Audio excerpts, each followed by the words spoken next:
I have told this story only 3 times in my life. The first was to my wife, on the night I came home from Thornvale with mud on my boots and a kind of odd bewilderment on my face that she said she had never seen before and never expected to see on a man like me. She sat across from me at the kitchen table with her evening tea going cold beside her, and she listened to the whole account without interrupting, which is not her usual practice. And when I finished, she was quiet for a long moment, and then she said, "Well, that man is a genuine fool." And then, after another moment, "I suppose she nearly was too." And then, after a third moment in which she appeared to be recalibrating, "But the hat, that's the part I keep coming back to." That he didn't stop for the hat. I knew then that she understood it. The second time I told it was to Caspian himself, years later, when he made the mistake of implying, in my presence, that the events of November had been, his word, straightforward.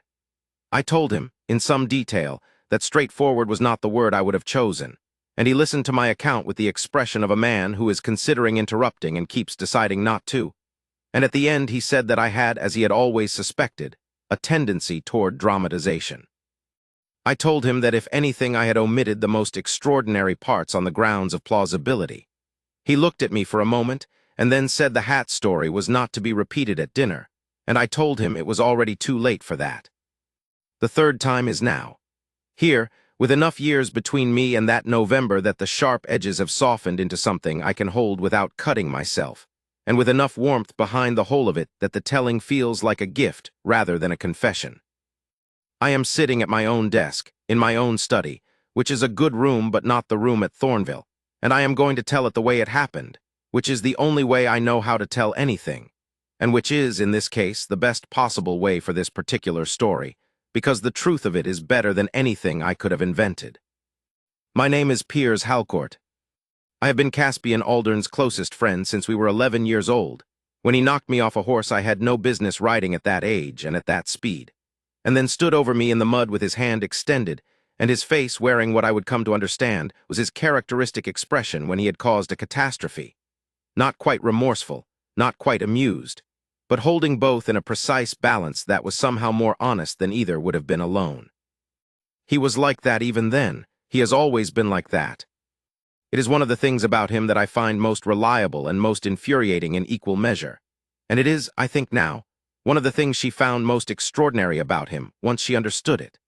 That his honesty is not a policy or a performance but simply the way he is constituted, and that this quality, extended to the most important thing in his life, produced 8 months of extraordinary not-saying followed by a cliff road in November and a declaration in the rain.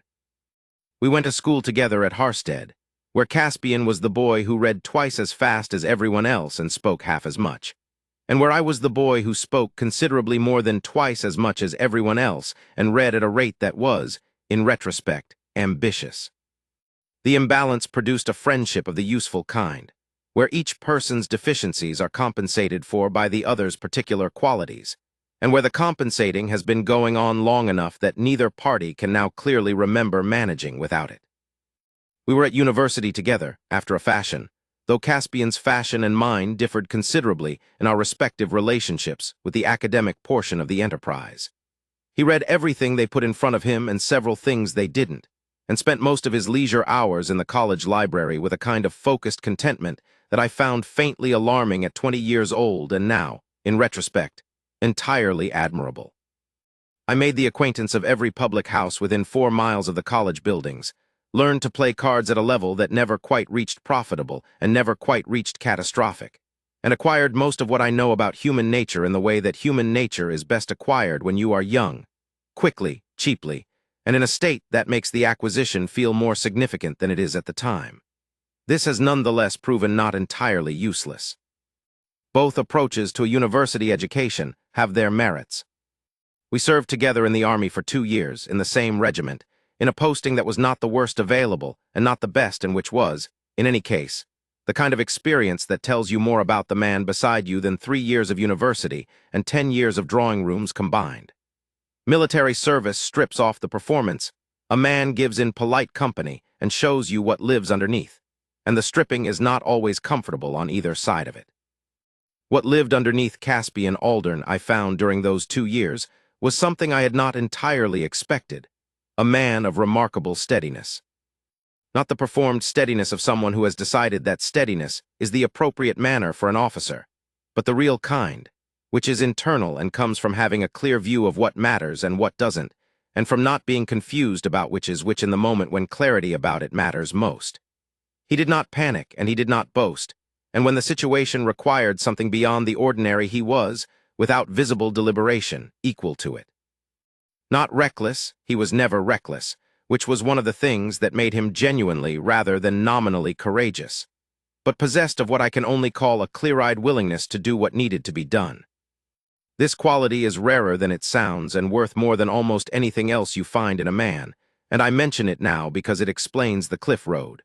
When you understand that quality about Caspian Aldern, the Cliff Road makes complete and even obvious sense, which does not make it any less extraordinary. By the time I am telling you about, we had been friends for over 20 years, and I believed I knew him as well as one man can know another. I knew the surfaces and the edges. I knew the public face, composed, contained, the face of a man who has spent 32 years learning to inhabit the role of Duke of Thornvale and has become very good at it without losing anything underneath. And I knew the private face, which was considerably drier and warmer and more interesting than the public one. I knew his opinions about literature, which were extensive and occasionally combative on paper and almost never expressed in company. I knew his opinions about estate management, which were meticulous and evidence-based, and which had produced one of the best-managed estates in the county. I knew that he kept his own counsel more than was strictly necessary, and that this habit was not secretiveness, but a genuine preference for not saying things until he was certain they were true. That preference, that particular quality, it is the thing that made the 8 months what they were. What I did not fully know, until that November, was what Caspian Aldern was capable of when something mattered to him enough that the preference for certainty was outweighed by the cost of another moment's waiting. I had seen glimpses of it in the army. I had not seen the full version until the morning he rode out of Thornvale Hall at 6:30 in the November rain without stopping to think and without stopping for his hat. But I am ahead of myself. Let me begin where it begins. It begins with a will. The old Duke, Caspian's grandfather, his father's father, had died the previous spring after a long and eventful life, leaving the estate in excellent order with one exception. He was the kind of man who is called formidable after his death, and who was, in his life, simply himself, which was a self that occupied a considerable amount of space in whatever room he entered, and a considerable amount of thinking in the minds of people who dealt with him. He had managed Thornvale for 41 years. He had done so with the particular quality of management that produces, over 4 decades, an estate that is genuinely better than when it was received. Not just maintained, but improved. Not just inherited, but built upon, and he had left it that way. Except for one clause. The clause stated, in the old Duke's characteristic prose, which was the prose of a man who had read extensively in legal documents, and had absorbed their habits without entirely approving of them, that should the current Duke of Thornvale Caspian, who had inherited at 31 following his father's early death, remain unmarried past his 33rd birthday, the entire northern portion of the estate, including Thornvale Hall itself and the 6 tenant farms attached to it, would pass directly to the line of his grandfather's second son. The second son was dead, but his heir was alive. A cousin of Caspian's, one Aldous Carver, who was 37 years old, had studied law without practicing it, and had spent 20 years with the comfortable expectation that the northern estate would eventually come to him by some route or another. Aldous Carver was not a villain in any dramatic sense. He was simply a man who believed himself to have a claim on something valuable, and who had, as a consequence, organized his expectations accordingly, and was not going to let those expectations go without establishing exactly how unavoidable the giving up was. I had met him once, at the old Duke's funeral. He was lean-faced and watchful and spoke to me with the specific courtesy of a man who has identified you as peripherally relevant to his primary concern and is managing the interaction accordingly.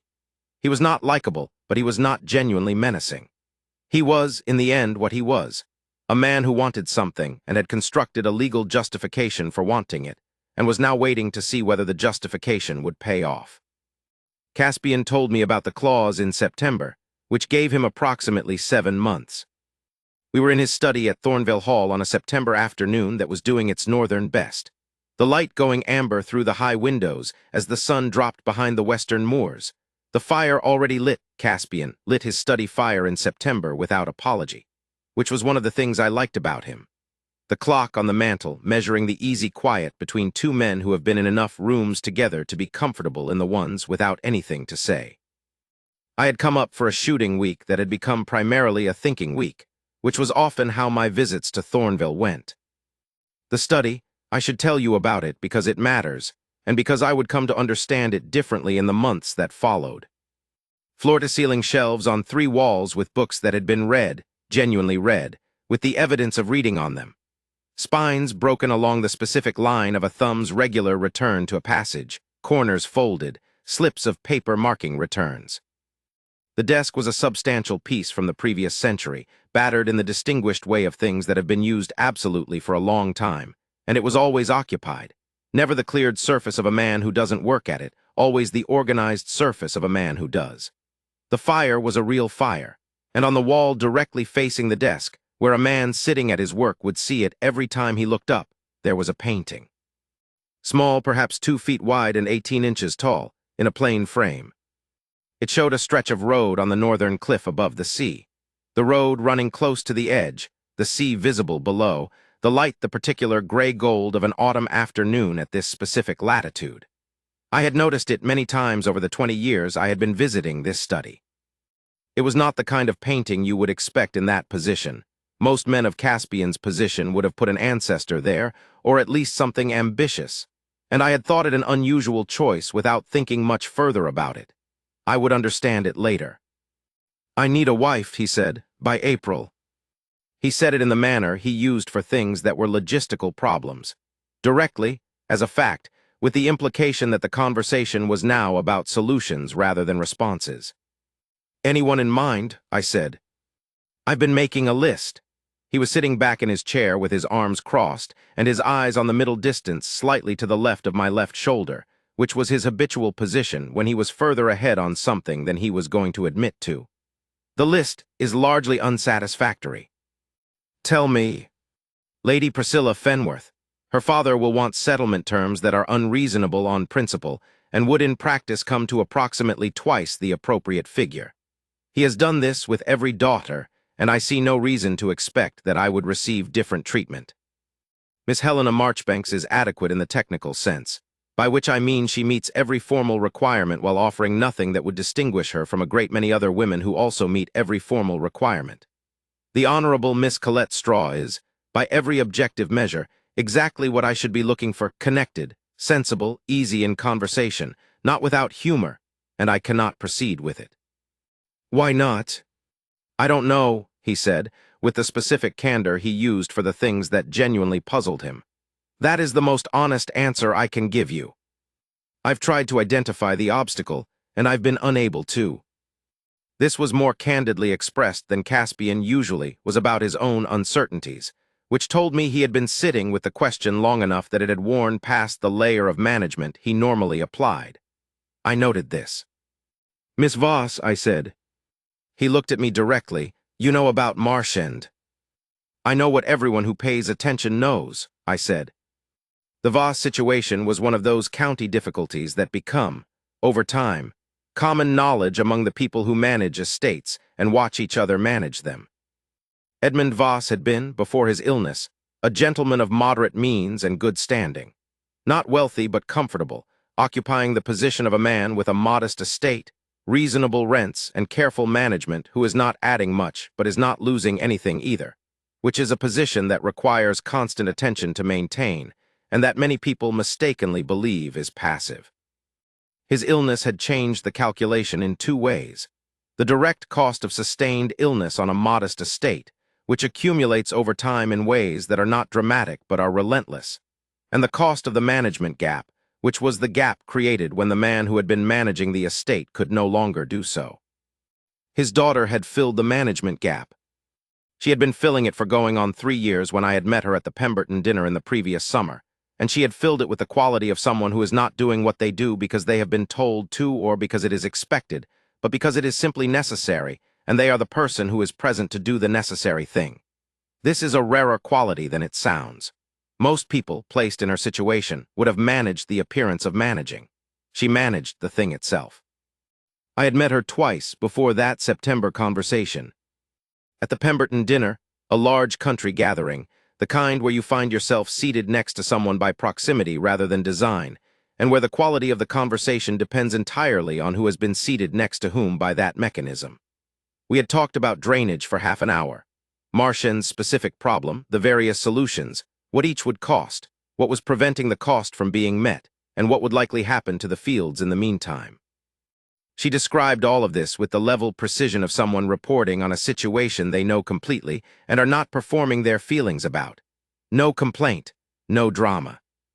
Situation, parameters, resources required, resources available. The gap between those last two things stated simply, as a fact of the situation without the commentary of suffering. I had come away from that half-hour thinking, here is someone who is doing a very difficult thing very well, and who has the specific quality of not requiring acknowledgement of the difficulty as a condition of doing the thing. This is perhaps the rarest quality of all. At the garden party the following month I had encountered her again, less formally. The garden party context gave more latitude and she took it honestly, not producing an artificial ease, but becoming more herself, which was drier and occasionally funnier than the dinner context had suggested, and notably more observant. She made a remark about the garden's layout that was both accurate and specific in the way that remarks are when someone has looked at what they are looking at rather than simply being present in its vicinity. She asked me about a book I had mentioned, which she had read. We disagreed about it pleasantly and specifically. I had driven home from both of those occasions thinking, that as a person I would find it valuable to know in any context. The circumstances she was in were difficult. The person in them was not made diminished by the difficulty, but was, if anything, made more fully herself by the requirement of being equal to it. What I know, I said to Caspian in the September study, is that her father died this winter, the estate is encumbered beyond her resources, and she has been managing it anyway, alone, for the better part of 3 years. With intelligence and no money, which is the specific kind of competence that requires being right every time. He was looking at the painting in his way. She would not want to marry me in the ordinary sense. No, but you are not offering the ordinary sense. I am offering a practical arrangement, specific terms stated clearly in exchange for specific provisions. The Marchand mortgage settled, an annual allowance for the estate's ongoing maintenance. Which would resolve her situation entirely, I said. Yes, a pause. It would also require her to be here. For most of the year, that is not a small ask. She would agree to it, I said, from what I know of her. You have met her? Twice, at some length. I thought about the drainage conversation and the quality of it. She is practical and honest, and she would, I think, prefer a clear arrangement to an ambiguous one. The arrangement you are describing is clear. That is the point of it. He was quiet. I would want her to understand it completely, every term, there should be no misapprehension. She does not misapprehend things, I said. No, another pause. I'll call it Marchand. He said it the way he said things when the decision was made, simply, as a fact with no ceremony. 2 weeks later he rode to Marchand, 40 miles south on the road toward the county town, and had the conversation with a Lara Voss that I was not present for and that both of them subsequently told me about, in different proportions and with different emphases. He was direct. The clause, the timeline, what he needed and what he was offering. No softening language, because softening language would have made the arrangement sound like something it wasn't, and she deserved to know what it was. He told me about this conversation later in pieces over the course of the following months. He described it as a negotiation, which was accurate, and with the specific quality of detachment that meant it was not only that. He said she had listened without interrupting, and that the quality of her listening was the specific quality of someone who is actually processing the content rather than waiting for their turn to respond. He said she had been very still. She listened, then she asked questions, specific ones delivered with the precision that I had encountered at the dinner table, and that was, as I was coming to understand, simply how she operated. Not managing the encounter, not performing caution, simply asking the things that needed to be asked. She asked about the legal duration, exactly what the clause required in terms of marital duration, whether the situation would be reviewed at any point, what the applicable legal framework was for the arrangement's continuation or conclusion. He had the answers because he had read the clause with the thoroughness he brought to everything he was going to have to live with, and he gave them clearly. She asked about Marshend, the specific provisions for the mortgage, the annual allowance and how it would be calculated and guaranteed, the management structure for the estate in her absence, whether she would have direct input into the management decisions, or whether those would pass to a nominated agent. He answered all of these. She asked about her role at Thornvale, what would be expected of her in the household, what degree of autonomy she would have over her own time and activities, whether there were social obligations she should anticipate, and what their approximate demands would be. He answered these too, as specifically as he could, and where he could not be specific because the matter was genuinely open, he said so. Then she asked the direct question. She said, "Are there expectations about the nature of the domestic arrangement that are not included in what you've just described?" He understood exactly what she was asking. He said, "No, there are not." He meant it. He said it with the quality that meant it, and she read that quality and believed him, and the belief was correct. She said she would need a day to consider. He said, of course. He rode home. What had happened in the parlor at Marshend, in the hour of that conversation, was something that Caspian described to me only once and only in part. That she had looked at him throughout the conversation with the direct, unmanaged quality of attention that he had not often encountered, and that it had had an effect on him that he had not been prepared for. He had gone into the conversation knowing what he needed, and what he was offering, and what the outcome was likely to be. He had not gone into it expecting the effect of being looked at very directly by someone who was deciding something important, and was going to decide it honestly. He rode home with the specific quality of a man who has been seen clearly by someone whose seeing he respected, and who is still thinking about what that means. He received her note the following afternoon. She would accept the terms as stated. He told me this in 2 sentences when I asked how it had gone in the conversation a week later. He did not elaborate. I did not press him, because pressing Caspian on things he was not ready to discuss produced not revelation but more careful management, and careful management was the last thing I wanted from him in relation to this subject. I let the 2 sentences stand. What he did not tell me, and what I assembled slowly over the following months from the small things he let fall, and the things Alara told me much later, was what had happened in him in the moment between the note arriving and his sending back his acknowledgement. Whether his face had done the thing it did when something mattered, and he was not prepared to show it. Whether the transaction, at the moment of its completion, felt like only a transaction. He did not tell me. I did not know to ask. I know now, or I think I know, from the evidence of the months that followed, but that is later. In November, before the December wedding, what I knew was, he had called at Marshend, she had said yes, and he had told me about it in 2 sentences with his eyes slightly off to the left of my left shoulder. I will tell you something about the weeks between the acceptance and the wedding, which is information I gathered from 2 sources. From Mrs. Fenn, who went down to Marshend with the household staff sent to assist with the preparations, and from Alara herself, in the very much later conversations that accumulated between us as one thing and another gave occasion for them. She told me once about her first days at Thornvale after the wedding, and in telling me about the first days, she told me about the last days at Marshend, and what she had been managing in those last days. She had been managing, she said, 3 things simultaneously: the practical work of preparing to leave a house she had managed for 2 years, and that she would not be managing in the same way going forward.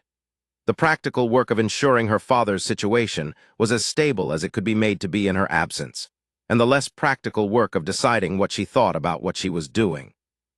She said, I thought about it very carefully. I thought about what the arrangement was and what it was not, and what I was agreeing to and what I was not agreeing to. I thought about the fact that he had been very clear about all of it and that I had found the clarity, and here she paused, choosing the word respectful. It was the word that surprised me when she used it, and then didn't surprise me because it was the right word. He had been clear with her in the way that respects a person's intelligence and their right to make an informed decision, rather than the way that softens everything until the person doesn't know quite what they have agreed to. She had found this, in the specific circumstances of her life at that point, genuinely respectful. She said, I also thought about whether I was making a mistake, not about the arrangement itself. The arrangement was exactly what it was presented as, and it solved the problems it was presented as solving, and I had no reason to doubt any of it. I thought about whether I was making a mistake about what the arrangement could become, whether I was managing my expectations correctly, whether there was something in the room at Marshend when he told me what he was offering that was not in the words. She had looked at him while he told her. She had noted things. She had decided very carefully that the things she noted were probably her own wishful thinking, and that wishful thinking was not a reliable basis for an important decision, and that the arrangement, as stated, was sufficient, and that she should proceed accordingly. She was, she told me, largely correct about this. Largely, and the remaining fraction was what caused the trouble. He arrived at Thornvale from Marshend in September, before the wedding arrangements had been fully settled, and he had asked me to come up, and I had come, and we had sat in the study, and he had told me about the clause and the list, and the fact that the list was largely unsatisfactory, and I had said Miss Voss, and he had looked at me with the look that meant the conversation had arrived where he had been waiting for it to arrive. I did not know in September what I was watching. I thought I was watching a man making a practical decision about a practical problem. I was right about the practical decision. I was wrong about the practical. They married in December. The ceremony was at the village church in Thornfield, 3 miles south of the hall, on a morning that was everything December in the northern counties reliably is. Gray, cold, honest about both. The church was old stone, the kind of old stone that has witnessed 400 years of the same ceremonies and has absorbed them without commentary, with box pews and the smell of beeswax and cold air and the specific quality of dignity that long use gives a place. Not grandeur. Dignity, which is different and more sustaining. I stood in the third pew and I watched. Caspian at the altar was the public Caspian, contained, correct in his dark coat, his hands clasped behind his back, his face in the configuration I thought of as his public face. Not unkind. Not cold in the sense of meaning anyone ill. Simply closed, the way a house is closed when all the shutters are drawn. You can see it is a house, and a sound one, but you cannot see inside. He had worn that face for 32 years in public, and he was very good at it, and it told me absolutely nothing about what was happening underneath it. Alara came up the aisle on the arm of old Mr. Perrin, her father's solicitor, who performed the duty with the slightly creaking dignity of a man who understands its weight and is prepared to carry it. Mr. Voss had not been well enough to attend, which was the kind of absence that is quietly absorbed into an already difficult occasion without making a particular scene of itself, and which costs something real on the inside. I watched her face as she came up the aisle, and I thought, she is braver than she looks. Not in the sense that she looks timid, she didn't look timid, but in the sense that bravery is often most present in the people who do not require everyone in the room to notice it. She was wearing gray wool, a deliberate choice, I thought, or perhaps an honest one. I have found over the years that the most honest choices often are deliberate. Her face was composed in the way of someone who has made a decision and is carrying it out with the quality of composure that comes from decision rather than from lack of feeling. She was not happy. She was resolved. The vows were spoken clearly on both sides. The ring was placed. I watched Caspian's hands as he placed it, looking for something. I am not entirely sure what I was looking for, and what I found was steady, completely and absolutely steady. And then in the moment after the ring was on her finger and before they turned to face the church, I saw his thumb move, once briefly across the back of her hand. Not a public gesture, not a performance. The smallest possible movement, barely there, and then his hands were back in their composed position and they turned together to face the church. I might not have noticed it if I had not been watching specifically for something. I was watching for something because I already had a suspicion, not a certainty, a suspicion. The kind that lives in the back of a long friendship and doesn't announce itself, but doesn't entirely go away. We went back to the hall after. The wedding breakfast was excellent. Thornvale's kitchen did not produce anything that was not excellent, and about which I remember surprisingly little given that I was present for all of it, except the quality of the distance across the long dining table. They sat at opposite ends. This was customary for a formal occasion. It was also, in the specific configuration of that particular long table on that particular day, somewhat painful to observe, because it meant that any communication between them required the entire length of the table and the attention of anyone seated along it. They managed it correctly. They spoke across the table perhaps 7 times over the course of 2 hours, and each of those 7 exchanges was exactly what it should be. Brief, warm, appropriate to the occasion, giving no one present any reason to look twice. There was nothing wrong with any of it. It was precisely right in every detail. I found this excruciating. The guests performed their functions with the good-natured efficiency of people who understand that a wedding breakfast has a social purpose, and that the social purpose is being served. The county acquaintances made their contributions to the conversation at their end of the table. Old Mr. Perrin, who sat near the middle on account of his age, ate his meal with the satisfied air of a man who has completed a legal transaction correctly. The weather outside was doing its December thing. The wine was excellent, and I drank rather more of it than was my usual practice. I watched Caspian at the far end of the table, across the length of it, doing exactly what was required of him at his own wedding breakfast, engaging with the guests on his left and right, answering questions, making the expected conversation with the warmth and competence of a man who had been doing this kind of thing in public for 32 years. His face was the public face. He was very good at it. I watched Alara at her end, doing the same, the composed courtesy of someone who has decided on her performance and is executing it with precision. She was also very good at it. Their respective portions of the table were well managed. The distance between them was impeccably maintained. Twice I caught her looking very briefly toward his end of the table. Once I caught him looking very briefly toward hers. Neither of them appeared to catch the other looking. This may have been because neither of them was. The afternoon came in. People made their excuses and went, in the gradual way of wedding guests who have discharged their obligation and are now free to be somewhere warmer. By 4 o'clock, the hall had settled back into its ordinary configuration, with 2 more people in it than it had contained that morning.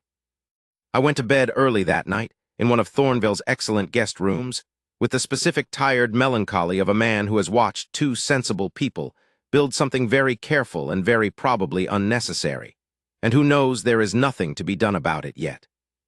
That was December.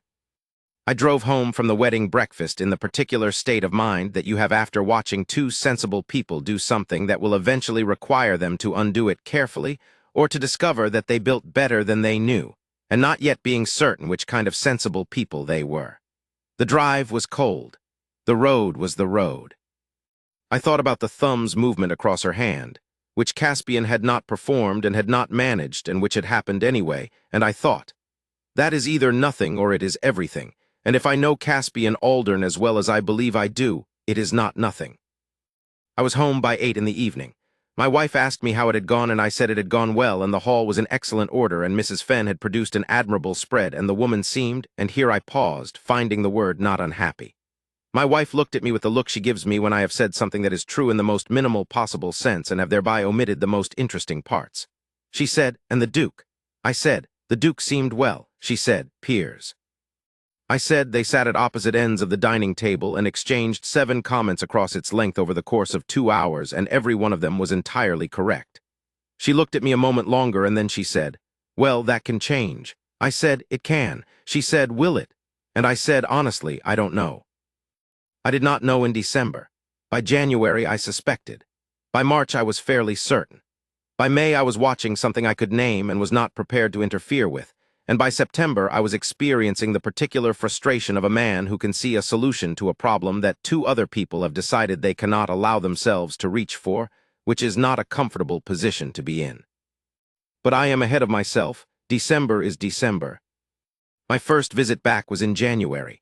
The northern winter had decided to make its point that year, moors stripped and dark and bare, trees black against a pewter sky, the air with the particular bite that belongs to this latitude and which is not like any other cold because it is not a visitor. The hall was warm, as it always was. The fires were kept properly, the larder stocked, the household running with the quiet efficiency of a house that has been well managed for a long time. I arrived on a Tuesday afternoon and was shown in by Jennings, who had been Caspian's man for 20 years, and who communicated the whole of his assessment of a visitor in the specific quality of his greeting. I had earned Jennings's approval somewhere in the first 5 years, and had maintained it without too much difficulty since. The library at Thornvale was the room I always made for when I was given leave to wait, and I was given leave to wait in it because Caspian was with Harris, the land agent, whose approach to any meeting involved what he called preliminary considerations, and which were, as Alara had already identified, the actual substance of the conversation conducted in the mode of introductory remarks. She was in the library. She was in the window seat, the southeast window seat, which had the afternoon light even in January, and which I would later come to understand was her specific seat in the same way that Caspian's specific chair was the reading chair by the east fireplace. She had a book open on her lap and a notebook beside her, and she looked up when I entered with an expression of complete composure. Not the managed composure of someone performing ease. The real version, which is more quiet and requires less effort, and is unmistakable to anyone who has seen both. She had been genuinely occupied. Her eyes had the particular look of someone who had been actually reading rather than sitting with a book, and she was now genuinely present, and the transition between the two states had been immediate and unguarded. I had not expected it from her. I had expected, if I am honest, something more careful.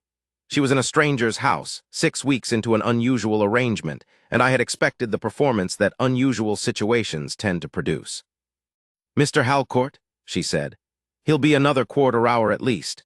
Harris opens every meeting with what he describes as preliminary considerations, and which turn out to be the entire substance of the conversation conducted in the grammar of preamble. I stopped in the doorway. "You've attended a meeting with Harris." "One," she said, "in December. He invited me to the quarterly tenancy review, which I thought was," a brief pause, assessing, "useful, actually, to understand the estate's structure." She looked at me directly. "I'm sorry, that was presumptuous. I assumed you were familiar with Harris's schedule." "Very familiar," I said, "for 20 years. What you've described is entirely accurate." The corner of her mouth did something that would become, with the passage of months, a fully realized smile. "Please sit down." I sat. She returned to her book. What I noticed watching her do it was, she returned to her book, not to the performance of reading, to actual reading. She picked up her pencil. She had a pencil rather than a pen, which was the choice of someone who worked rather than someone who made notes, and made a small annotation in the margin, then read another paragraph, then made a second annotation that crossed out the first and replaced it with something more considered. The small notebook beside her was already well used. The spine of it was broken along the line of frequent opening. She had been here 6 weeks, and the notebook was already half full. After some time I said, "How are you finding Thornvale?"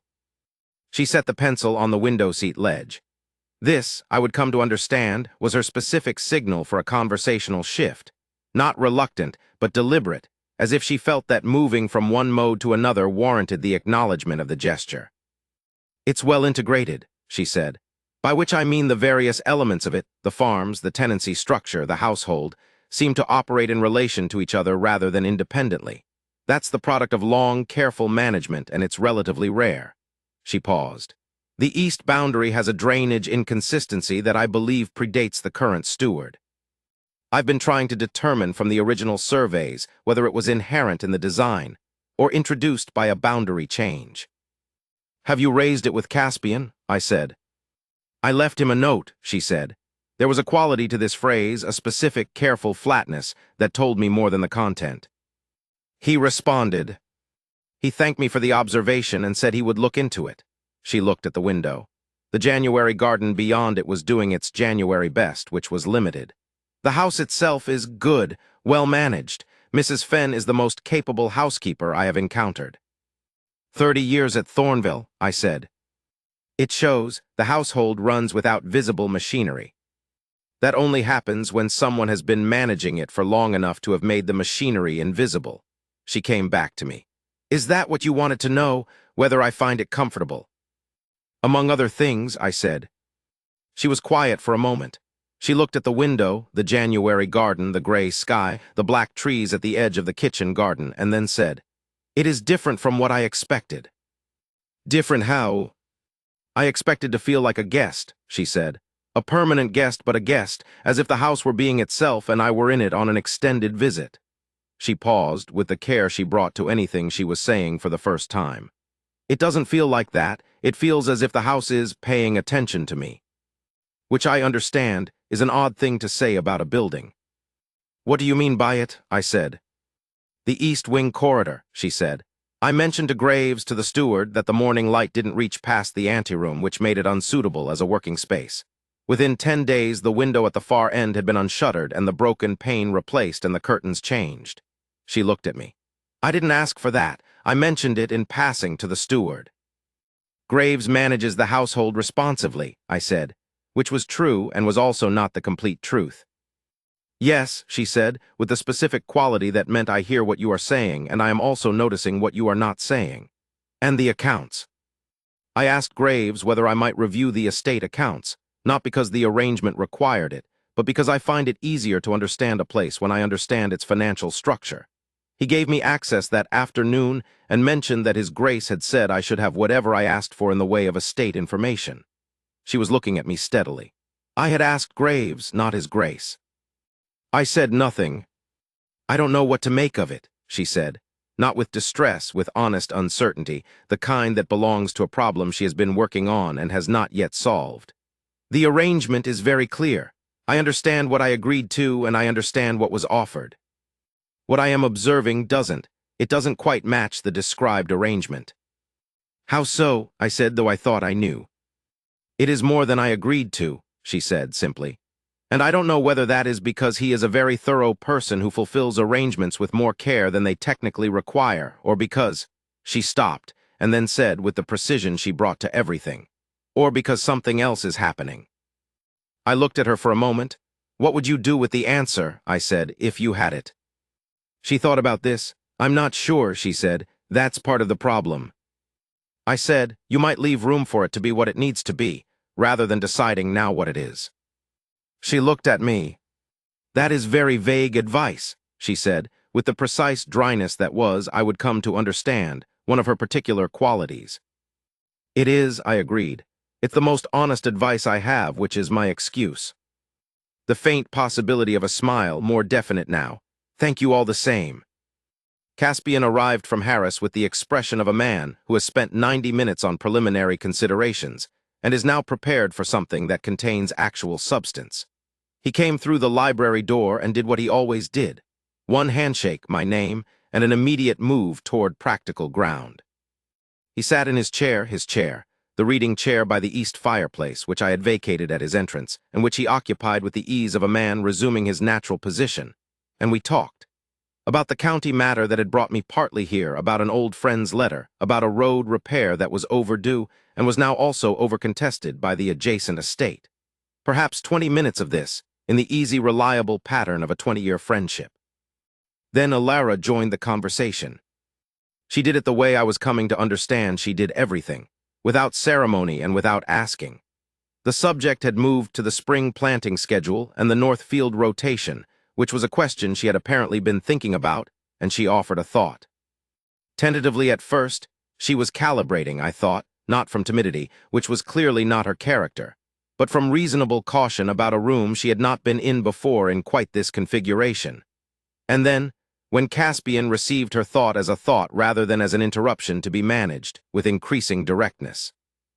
For the next hour I watched them talk about the north field rotation and the east boundary survey and the drainage question and the spring planting schedule and what the winter storms had done to the soil structure in the lower fields.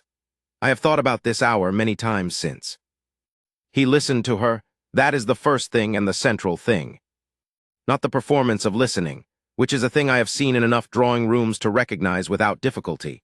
The face arranged in the expression of attention while the cognitive machinery is occupied elsewhere, but the actual thing. His eyes were on her when she spoke. His face did the specific thing it did when he was genuinely processing an argument. Still, attentive, the particular quality of stillness that is not passivity but concentration. When he asked questions, they were the questions that followed from having actually processed what she had said, rather than from the argument he was planning to make. He pushed back twice, with disagreement that was genuine and specific, and engaged with the actual substance of her position rather than a reduced or softened version of it. She pushed back on his pushback, not defensively, with the specific quality of a person who has heard the objection and is going to address it on its merits. Once she said, flatly, that he was right about the soil drainage implication, and she had not considered it, and the revision was immediate and correct, and she did not make any kind of production of the concession. The concession happened because the argument warranted it, and therefore the concession was made. That was all. She was not trying to establish herself in the room. She was not performing intelligence or demonstrating competence or managing the social fact of disagreeing with a duke in his own library 6 weeks after marrying him. She was saying what she thought, with the precision that was her natural mode. And because the precision was real rather than performed, it could be engaged with rather than managed, and Caspian engaged with it completely. The conversation was about drainage and crop rotation and soil nitrogen content. It was also, I want to be precise about this, because precision is the appropriate register for describing what I observed. One of the most natural exchanges between two people that I had witnessed in a drawing room in a very long time. Not the naturalness of long acquaintance, which accumulates through time and repetition into something that can look very like ease but is actually habit. Something rarer, the naturalness of two people who think in compatible ways and are encountering that compatibility for the first time. The ease that is not yet familiarity but is already friendship, arriving ahead of schedule in the way that such things occasionally do when the ground is right for them. I went home at the end of that January visit and thought about the compatibility I had observed for considerably longer than crop rotations warranted. I thought about the specific quality of the hour in the library. Two people talking about crop rotations and soil nitrogen, and the east boundary drainage in the manner of two people who have been talking about exactly these things for years, except that they had known each other for 6 weeks, and the naturalness had not yet accumulated through time, but was simply present, as if it had always been there waiting to be discovered. I had observed this quality between people before, the specific ease of thinking in compatible ways with another person, and it was always, in my experience, significant, not always romantic, but always significant. I thought about Caspian's face when he came into the library and found her there. He had not expected her, or if he had expected her in the abstract, he had not expected the specific version of her that was there. Pencil in hand, book open, notebook half full, entirely at home in a room that had been his room and that she had apparently decided was now also hers, without making a ceremony of it, without asking permission, simply by using it in the honest way. His face had done the thing it did when he encountered something he found genuinely good, a brief and involuntary increase in attention, the specific quality of presence that could not be performed because it was not about performing anything. He had sat down. He had talked about practical matters. He had asked her questions. He had asked her 3 questions in the course of the hour, and they were the right 3 questions, the ones that followed from having actually heard what she said, and that required her to develop her thinking further, not the questions that would have been asked by a man performing engagement. I have known Caspian for 20 years, and I know the difference. I drove home thinking, if I am right about what I saw, this is either going to be the most natural thing in the world or the most difficult, and there is no way to know which yet.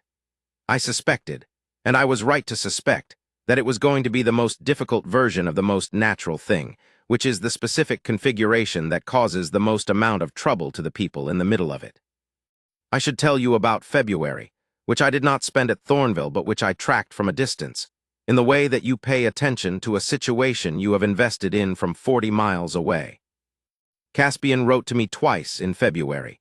The first letter was about a road question that concerned both our estates and about a magistracy appointment in the district.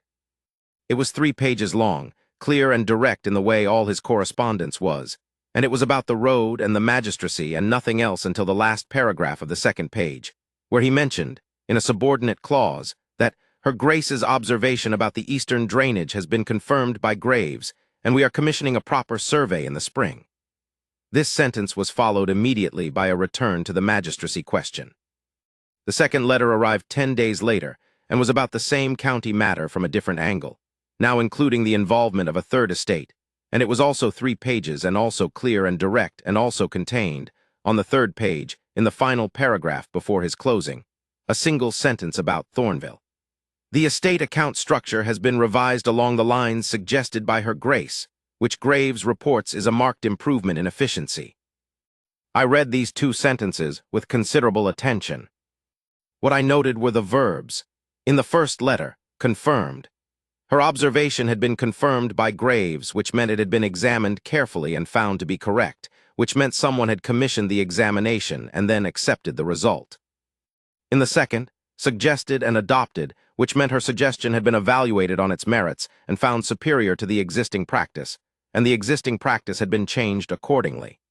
These were not the verbs of a man who is acknowledging his wife's participation in the household as a courtesy. These were the verbs of a man who takes a specific person seriously in the way that he takes few people seriously, which is to say, absolutely and on evidence. They were also the verbs of a man who had found reasons to mention her twice in 2 letters that were ostensibly about entirely other things, and who had placed those mentions carefully at the end of paragraphs, where they could not be easily removed without the paragraph suffering, which told me something about the degree to which she was present in his thinking. I wrote back about the county matters, and at the end of my second reply I asked, as one does after her grace, in the conventional way that means I am asking after the household as a courtesy. He replied within 4 days, which was prompt even for him, and he was generally prompt, and the answer to my question was 3 words. She is well. Full stop. He then proceeded immediately to the county matter. I noted the fullness of that stop. Not she is settling in well, or she has been of considerable use to the estate, or any of the several accurate and natural things a man might say about a wife who had been in his house for 6 weeks and whose positive impact on the estate he had already mentioned twice in this same correspondence. 3 words, full stop, then immediately on to the county matter. I put the letter down and looked at the fire in my study for a long moment. He is choosing those words very carefully. He is choosing to say exactly as much as is accurate and as little as is possible, and not a word more. And the choosing is information in itself, because Caspian Aldern is not a man who edits himself out of caution in ordinary circumstances. He writes clearly, in the direct way of a man who values clarity, and when he has something to say, he says it. He edits himself when the subject is something he has decided to manage with particular care. There are very few such subjects. I could count them, in 20 years of friendship, on 2 hands with fingers to spare. She is well, full stop. He had decided to manage this subject with particular care. The managing was already underway in February, 6 weeks in. I filed this away and answered about the county matter, and did not raise the subject of her grace again. March came. March came. The moors began their slow recovery from the deep of winter, still brown, but with a quality of direction, as if they remembered being something else and intended to become it again. The light extended. The cold was still present, but had lost its absolute conviction. I came back to Thornvale in the 2nd week of March and stayed for 10 days. The first thing I noticed when I arrived was the east wing. I was taken through it on the way to the main rooms and the window at the far end of the east corridor, which had been shuttered for, I later established, at least 15 years, originally closed against a winter storm and never properly reopened because the repair it required had been deferred, and the deferral had solidified into habit, was not shuttered, but standing slightly open.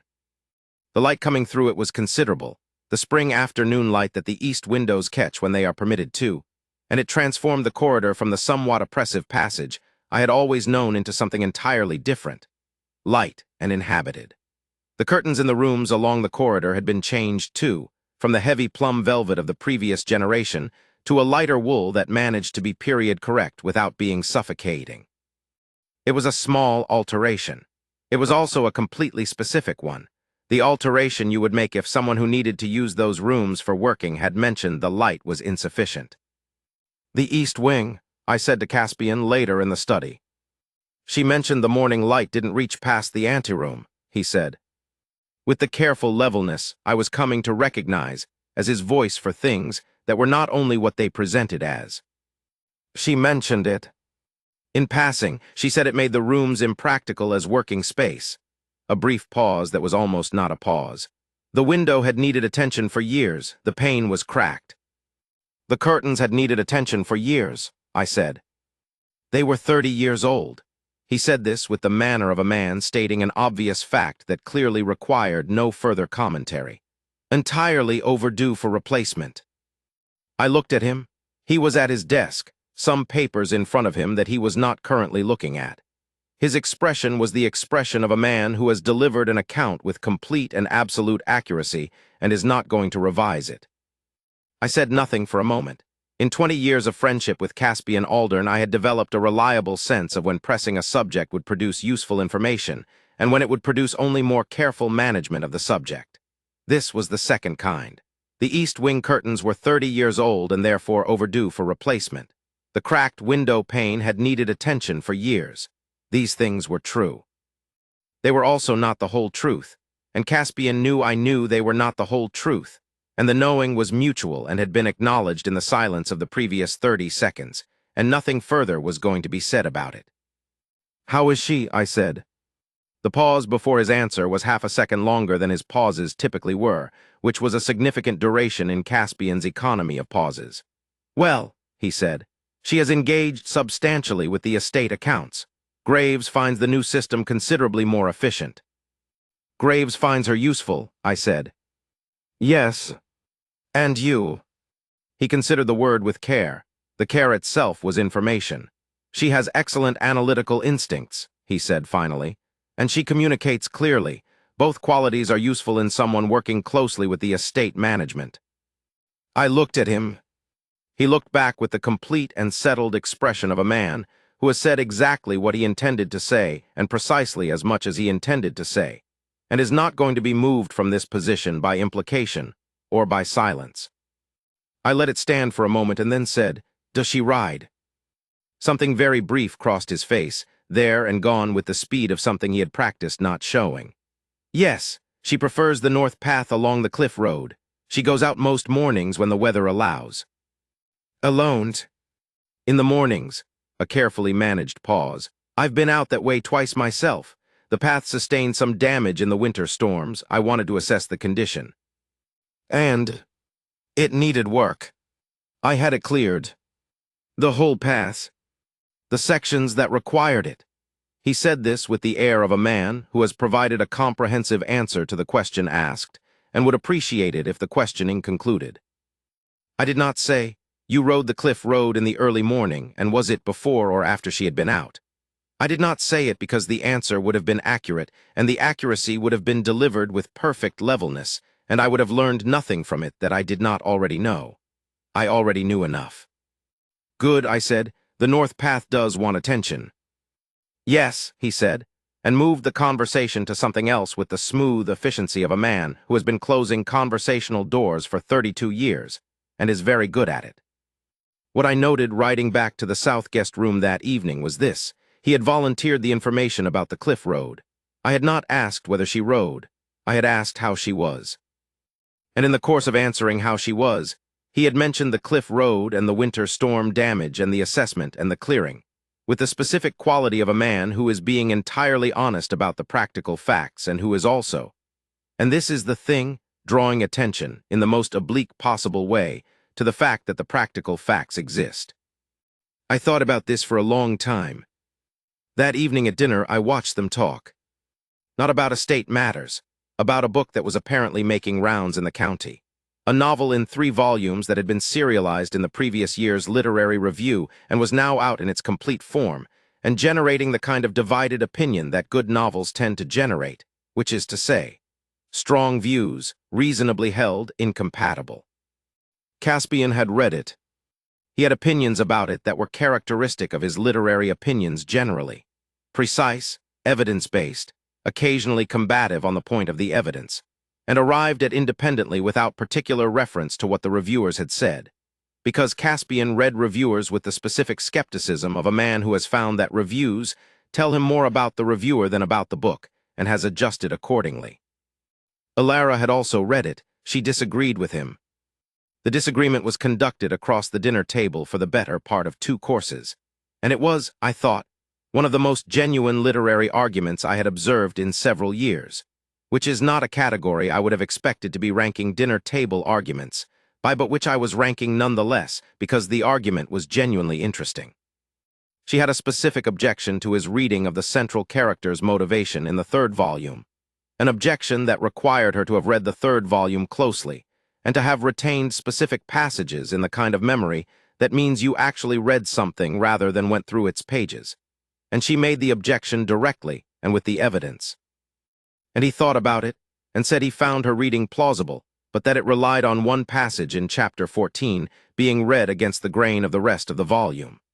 She said that reading a passage against the grain of the rest of the volume was sometimes the only way to read it accurately, since the author's stated intention and the author's actual execution were occasionally in productive tension.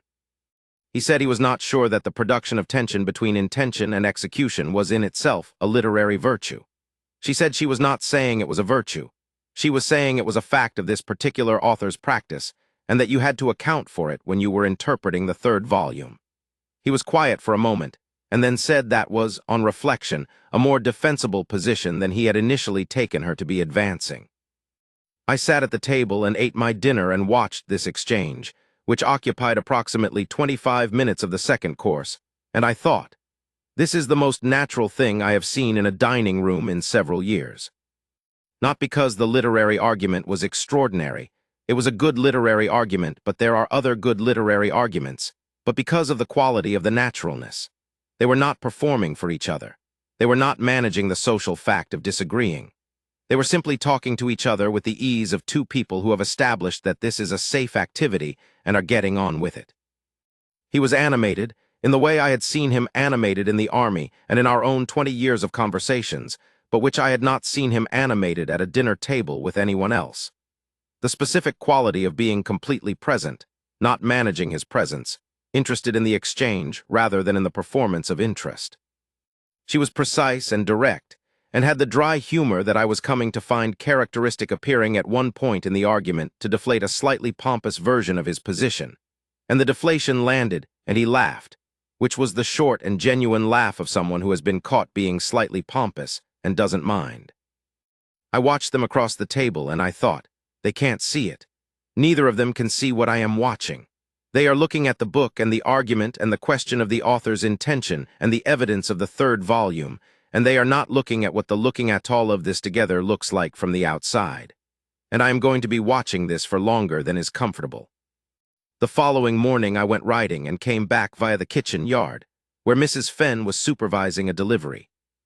"How are things?" I said, in the general way of a man who is asking in the specific way. She gave me a look that communicated a great deal in a small space. "Settled," she said. "Her Grace is good for the house."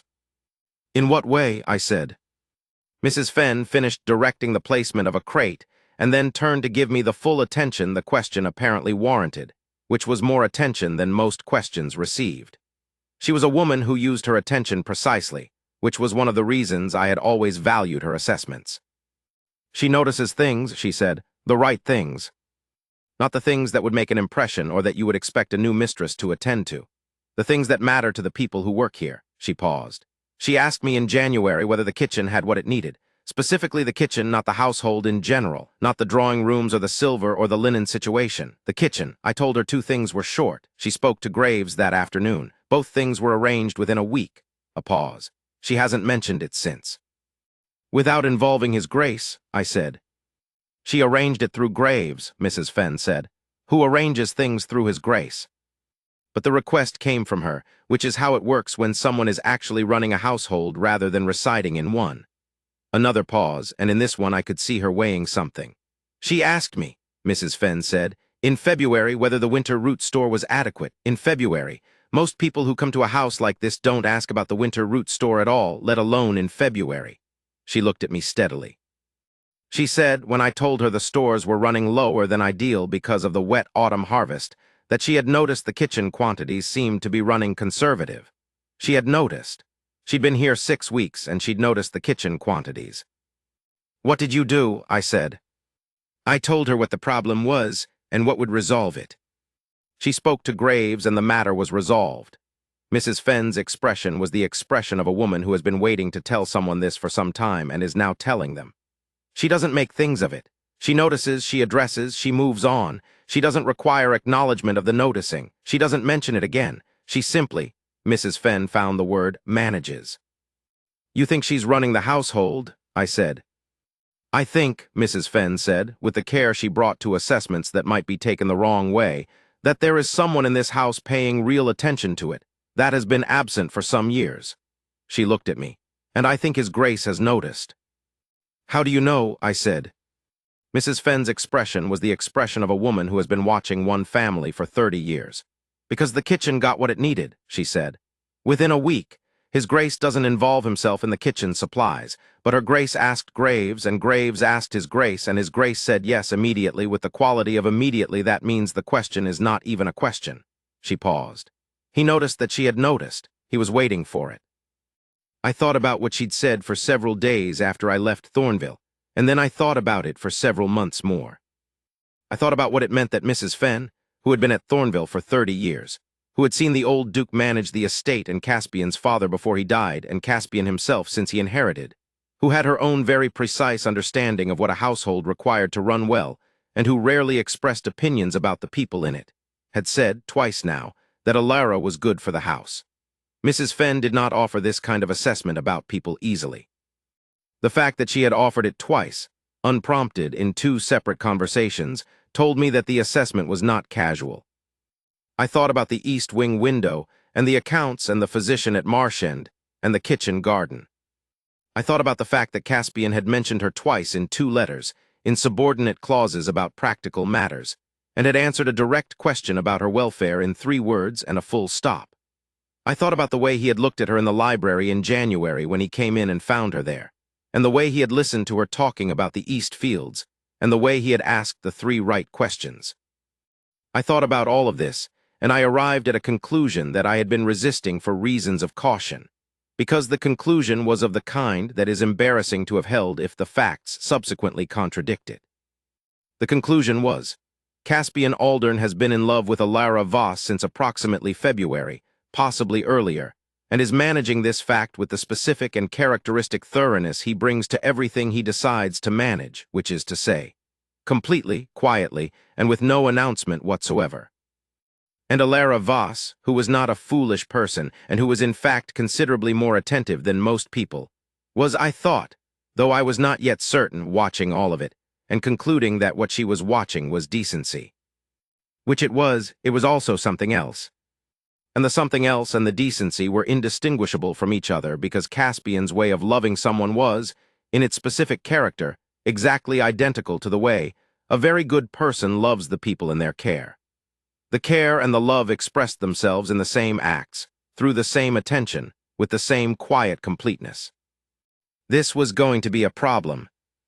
I went home and I thought about it for the rest of March and the better part of April. And I did not visit in April because my own affairs required me, and because I had begun to have the uneasy feeling that visiting too frequently would shade into hovering, and hovering was not what the situation required. What it required, I thought, was time and possibly an event, and I was not sure that either was something I could supply. I was right about the event. I was wrong about the time, not too little time, too much. My 3rd visit was in May. The moors had come back to themselves by then, not the full heather, not yet, but the green returned and the light extended, and the air with the warmth of intent rather than a fact. May at Thornvale had always been one of the better months. On the 3rd afternoon of the visit, I came back from a ride through the East Fields by the route that brought me past the kitchen garden. The garden was in its early May state, newly planted, the order of it visible in the arranged beds, the intent of what it was going to become clear in the design of it. And at the garden's edge, Alara was standing with a letter in her hand, reading it with the concentration she brought to things she was working out. Caspian was standing a few feet from her. He was not reading the letter, he was looking at her. I have spent some time earlier in this account distinguishing the look of a man who is assessing something from the look of a man who is afraid of losing it. The first is outward, it takes information in. The second turns inward even as it looks outward, the thing it regards becoming the object of something more fundamental than observation. Caspian's face in the May garden, in the moment before Alara looked up, had the second quality. It lasted perhaps half a second. Then she looked up and said something, and his face organized itself with the smooth speed of long practice, and he replied with something practical, and they walked back toward the house with the careful, appropriate distance between them. I stood at the edge of the kitchen garden with my horse and thought about what I had seen. I thought, this has been happening for a while. The look was not new. The look was practiced, in the sense of being a look he had been having without permission for some time and had not arranged a public-facing version of. I thought about the fact that he was standing in a garden in May sunshine, looking at the woman he had married in December, and the look on his face was not the look of a man reviewing a practical arrangement. I thought about December and the thumb moving across the back of her hand in the moment before he turned to face the church. I thought about February's verbs, confirmed, suggested, adopted. I thought about the 3 right questions in January and the cleared cliff road and the east wing window and Mrs. Fenn's twice offered assessment and the full stop after she as well. I thought, if she knew, She would not have left the house this morning in order to read that letter in the garden. She didn't know, or rather, she had all the evidence and she had not yet looked at it directly. She was being careful, and careful people look at things carefully, which sometimes means they look at each part carefully and accurately and see each part for what it is, and therefore miss what the parts together add up to. I had a strong impulse standing there to go inside and say something, to one or both of them, something like, "I have been watching this for 5 months and it is extremely obvious from the outside." I did not do it. I did not do it because the obvious from the outside version is not always the true version, and the true version was not mine to declare. And because Caspian would have found it deeply unwelcome, and the discomfort would have made him more rather than less managed, and managed was not what was needed. And because Alara, who was careful and honest and precise, would have weighed my observation against her own careful and honest and precise assessment of the evidence, and would have concluded that I was drawing a romantic conclusion about a practical arrangement, which was the kind of conclusion that cautious people rightly distrust. No, they had to arrive at it themselves. I was going to have to watch them arrive at it, which was going to be. I understood this clearly in the May garden with the kitchen garden in its new layout behind me and the hall ahead. It was going to be slow and occasionally excruciating, and there was nothing useful I could do about it. I went inside and did not mention what I had seen. That evening I was in the library after dinner. Alone with Alara, Caspian had been called to the North Tenancy on a message from Graves, and we talked for the first time without him in the room for more than a few minutes. I found that she was easier without him there. Not tense with him present, not that, but more relaxed, less careful about the radius within which she moved. The guardedness she maintained when he was in the room was, I realized, not against me. It was against him, and it was the guardedness of someone who has decided to be very careful about something specific. We talked about various things, books, the estate, Marchand, her father, and what I found, talking with her for the first extended time without Caspian in the room, was something I had suspected and now had confirmed. She was considerably more than any summary of her circumstances suggested. She was funny, not in the way that you notice and remark upon, but in the way that makes you realize, 10 minutes later, that you have been consistently amused and have not been making any particular effort to be. She was precise in the way that I valued most, which was the precision of a person who has strong opinions and knows why they have them, and is not interested in defending them beyond the point at which the evidence stops supporting them. She was honest about herself in a way that is genuinely rare. She said, at one point, that she had been wrong about the soil composition in the North Field and had been correcting her survey notes all week, and she said it the way most people say they've had breakfast. As a fact, without any defensive management of the admission. She was, I concluded, someone I would have chosen to know regardless of any connection to Caspian. This is perhaps the most important thing I can tell you about her, and it is not said in the context of this particular story, but in the context of 30 years of meeting people in drawing rooms and noting which ones are worth knowing. She was worth knowing. Thoroughly. After a while I said, "Has he been to see Marchand?" "No," she said, "not yet," a pause. "There hasn't been occasion." "Would you like him to?" I said. She considered this with the care she brought to anything she was saying for the first time. "I think it would be useful," she said, "for him to understand where I come from, what the place is." A pause, "But I haven't raised it." "Why not?" She looked at her notebook, which was open to a page of drainage figures with her pencil marks all over them. "Because it isn't in the arrangement," she said. "He agreed to specific things, and I agreed to specific things, and the arrangement doesn't include visits to Marchand. I don't want to add to it unilaterally." "He cleared the cliff road," I said. She looked at me. "Before your morning rides," I said.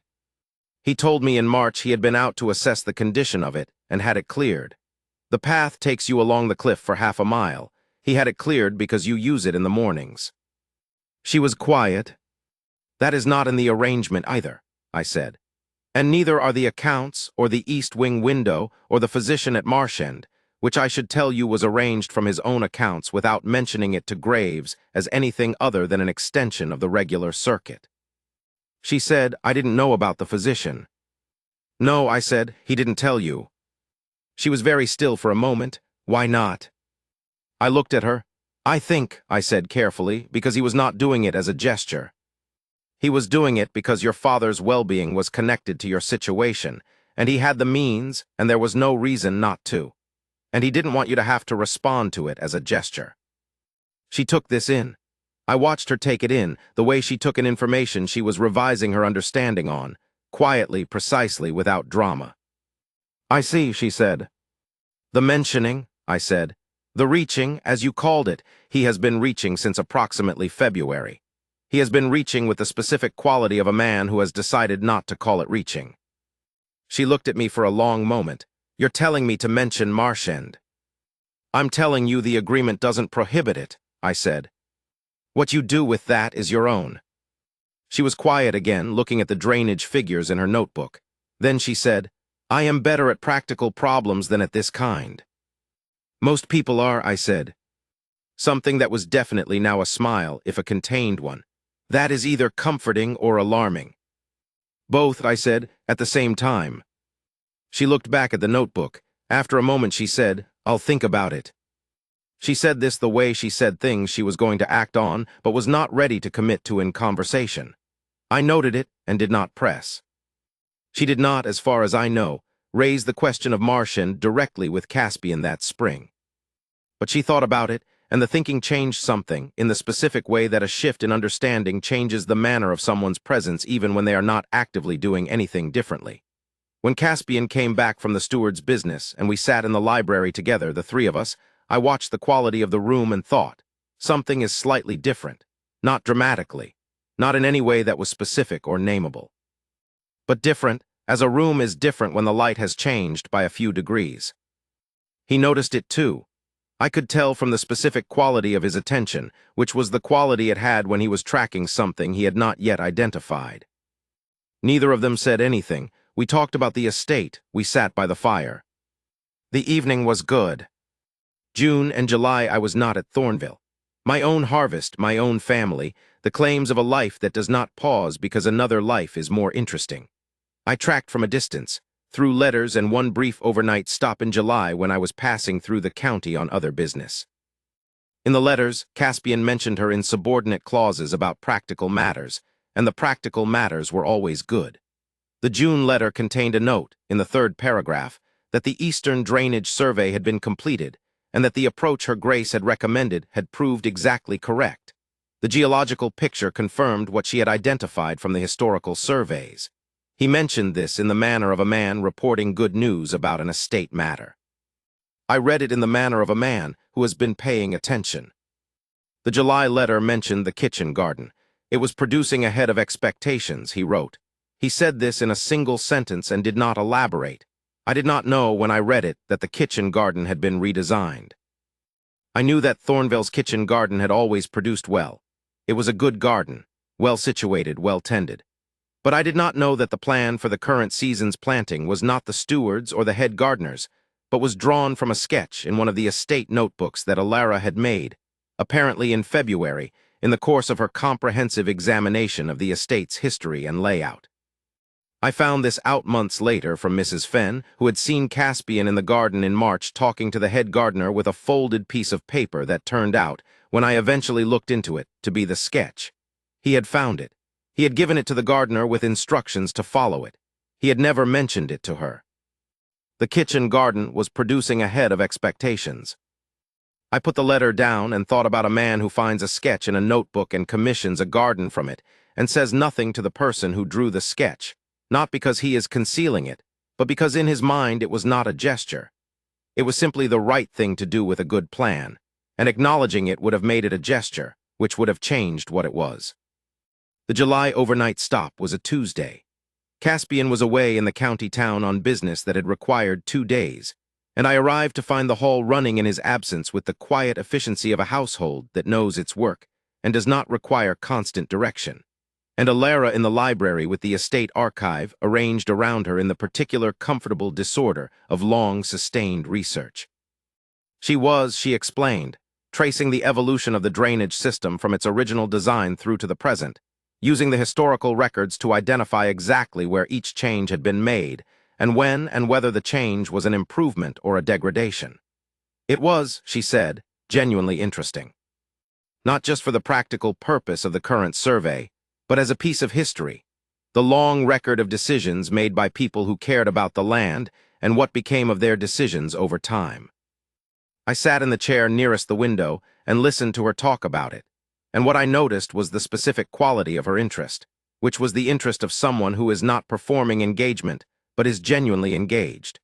She had found something she loved doing in a place she had not expected to be, and the finding was visible in the quality of her attention when she talked about it. We had dinner together. The dinner was good, and the conversation moved through several things, and I found, as I had in May, that she was consistently funnier than you expected, until you had been talking with her long enough to expect it. The dry precision of her humor, the way she undercut a pompous argument with a single well-placed observation, the self-deprecation that was genuinely self-aware rather than merely performed. I thought, eating the excellent dinner in the candle-lit dining room of Thornvale Hall, that this was a woman who would improve every room she was in for the rest of her life, and that Caspian Aldern either already knew this or was going to know it very soon. After dinner, in the library, she said something that I have thought about many times since. We had been talking about the archive materials and about the particular quality of reading old records, the accumulation of decisions that become, in retrospect, a kind of story, and I had made some observation about the way the estate's history was visible in the drainage records, and she said, very quietly, as if she were saying something she had been turning over for a while, "I find it easier to understand a place when I understand its decisions. The choices that were made and why, and what they built over time. It's not so different from understanding a person." I looked at her. She was looking at the fire. "No," I said, "I suppose it isn't." She said nothing further about it, but I noted it because I thought she was not only talking about estate archives. In the morning, I had a brief conversation with Mrs. Fenn, who told me about the window seat episode. She had found Caspian in the library one morning in June, she said, in the window seat, with one of the estate history volumes, the same volume Alara had been annotating, she thought. He had been there for a considerable time, to judge by the state of the breakfast tray she'd sent in an hour earlier. He was not reading the printed text. He was reading the annotations. I thought about this for some time after I left. There is a specific quality to reading someone's marginalia. It is reading the inside of someone's mind. The things they wrote not for an audience but for themselves, the responses they had to ideas when no one was watching, the places where they disagreed and the places where they were surprised, and the places where something connected to something else in a way they found worth recording. Reading it is reading someone's thinking at its most unguarded, not the thinking they perform in conversation or present in correspondence, but the thinking that happens when they are alone with a book and a pencil in the afternoon. He was in the window seat, reading the inside of her mind for an hour. He had not mentioned it to anyone. He had not mentioned it to her. He had simply sat with it quietly in the morning, and when Mrs. Fenn had looked in and seen him there, she had understood from 30 years of watching Aldern men what she was seeing, and had gone quietly about her morning and said nothing. I noted this for a long time on the drive home. I thought about what it meant that a man of 32, who had inherited one of the more significant estates in the county, and who had a great deal to do, and a great deal of actual responsibility, and who was, by any objective measure, a busy man, that this man was spending his mornings in a library window seat reading someone else's pencil notations in the margins of a history of the northern estate families, not because the information was useful to his management of those estates, but because the thinking was interesting, because the mind that had produced the notations was interesting, because he wanted to know how she thought about things. I have been friends with Caspian for over 20 years. I know how he reads. He reads efficiently and selectively, with the quality of a man who is always reading for something, for information, for insight, for the solution to a specific problem he is working on. He does not read idly. He does not pick up a book because it is there and he has half an hour and nothing better to do. He reads because the reading is going to produce something of value. He was reading her marginalia at the same hour every morning, not because the marginalia was going to improve his management of the northern boundary or the drainage question or the upcoming tenancy negotiations, because it was hers. I drove home from that July overnight stop with a certainty that I had been approaching since January and had been unwilling to commit to on grounds of reasonable caution. I was certain. What I had been watching since December was precisely what it appeared to be, and I had been telling myself it might only appear to be what it appeared to be.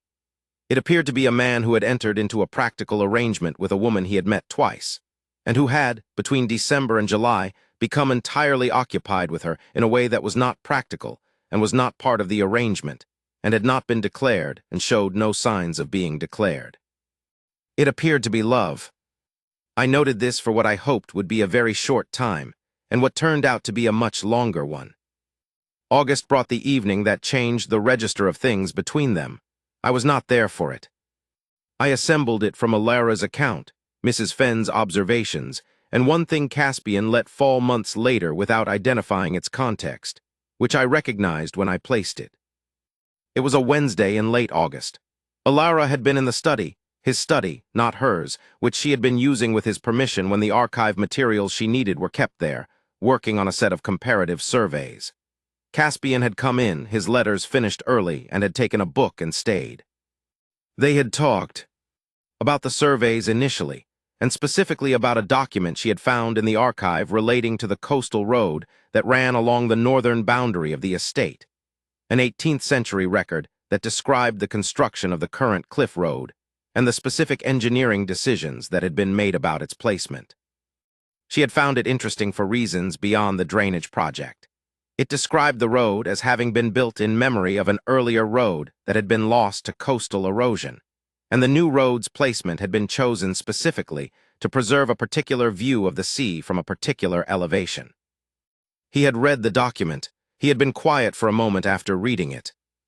And then she had asked about the painting. She had noticed it many times. It was impossible not to notice, in the position it occupied, directly facing the desk, on the wall where a man doing his work would look up and see it without turning. She had been working in this room for months with the painting in her line of sight, and she had asked herself, privately, what it was and why there, but she had not asked him. She asked now. He told her about his father and the cliff road and the fall, and the afternoon of standing on the road before he understood what he was standing in front of. About being 16 years old and riding out because his father had been gone longer than expected, and the weather was coming in, and arriving at the cliff section and seeing. About the specific quality of the moment before he understood. The ordinary gray-gold afternoon light on the road and the sea below, and the view that was simply the view, unchanged, as it had been every time he had ridden that road in his life. And then the moment after, which contained none of those things. About commissioning the painting years later, when the study had become his, and the wall opposite the desk was his to decide about. He had wanted the moment before. He had wanted to be able to look up from his work and see it, the ordinary beautiful thing that had preceded the change, unchanged, as proof that ordinary beautiful things could persist even after the thing that changed everything. She was very still while he told her. She was not performing attentiveness. She was simply still, in the way that people are still when they are listening with their whole attention to something that requires it. After he finished, she was quiet for a long time. The candle on the desk had been burning for an hour and had burned down considerably before either of them spoke again. The study was warm and the fire was low, and the painting was on the wall in its specific gray-gold light. Then she said, "I understand why you keep it where you can see it." 7 words, in the voice she used when she was saying something precisely true. And he stood up. He said good night. He picked up his coat from the back of the chair. He went out and closed the door, and 15 minutes later Mrs. Fenn heard Corvus being taken out of the stable in the dark of the August evening. He came back at 11:30. Mrs. Fenn heard him in the corridor and looked out of the housekeeper's room and saw him pass, and noted that he looked, as she put it, like a man who has had an argument with himself and hasn't won. He went to the study and did not come out until after midnight. What Alara concluded, lying in her room in the August night, she had said something too personal. She had said something that crossed the line from the appropriate acknowledgement of something he had told her to the expression of something that was hers. Some quality of understanding that went beyond the correct response to a confidence and into something that was about her and him, and not only about the painting. She had reached inadvertently, and the reaching had been visible, and he had, politely, correctly, with every consideration, removed himself from the situation. She had not meant to reach. She had said what was true, and what was true had apparently sounded like reaching, and she would not do it again. What Caspian concluded, in the study with the fire going down and the painting on the wall and the clock measuring the hours. She had said those 7 words with the specific quality she brought to things she meant completely. The quiet, undramatic certainty of it. The thing in her voice that meant she was not saying something general, but something precisely understood. And what it had done to him was to make it impossible to sit in the room another minute without saying what he had been not saying since February. He had stood up. He had left. He had ridden in the dark because there was no other way to put the necessary distance between himself and what he had almost done. He had decided in December that he would not impose. He had maintained that decision in January and February and March and every month since. He maintained it now. He would not say something she had not asked him to say. He would not mistake 7 words that might be genuine human sympathy for something she had not offered. He sat with the painting until after midnight and arrived, again, at the decision he kept arriving at. 2 people, the same room. 7 words from her and then 1 word from him in the goodbye, a good night that was the most carefully managed word he had said all evening. And each of them going to bed, separately, arriving at the same wrong conclusion. I should not have said that. She was being kind. Neither of them right, neither of them in the August dark with any way to know. September was when I came back and found the quality of the place had tightened. Everything was correct. Everything was running well. The East Wing corridor was bright and inhabited. The accounts were in their new efficient format. The kitchen garden was producing abundantly. The cliff road was clear. The household was, by any objective measure, in better order than I had seen it in years. And underneath all of this excellence, in the air between the 2 people who had together produced it, there was a tension that had not been present in January or in March or in May. A quality of things held very tightly. 2 wires pulled to the same high pitch, neither breaking, neither slack. I had dinner with them on the first evening, and the dinner was excellent. The conversation was good, as it always was. They were easy together now, in the way of people who have been paying genuine attention to each other for 8 months, and have developed a shorthand that requires less surface area than ordinary conversation. But the ease had a quality of carefulness underneath it that was not quite right. I watched them talk about the North Tenancy dispute and a letter from the county, and whether the East Boundary Survey required a second phase, and the conversation was exactly what it should have been, and something was not right. I went with Caspian to the study after dinner. The fire, the clock, the painting on the wall opposite the desk. These were always the same, but I noticed the painting tonight in a way I had not entirely noticed it before. Not as a decorative choice or a personal memorial, but as a presence. Something that had been in this room for a long time and that he looked at daily from his chair at the desk. I said, "The arrangement seems to be working." Yes, he was looking at the fire. "You seem well." "I am." A pause. "The estate is in excellent order." I said nothing for a moment. "Caspian," I said. "Halcourt," he said. "The clock, the fire." "Do you know what you want?" I said.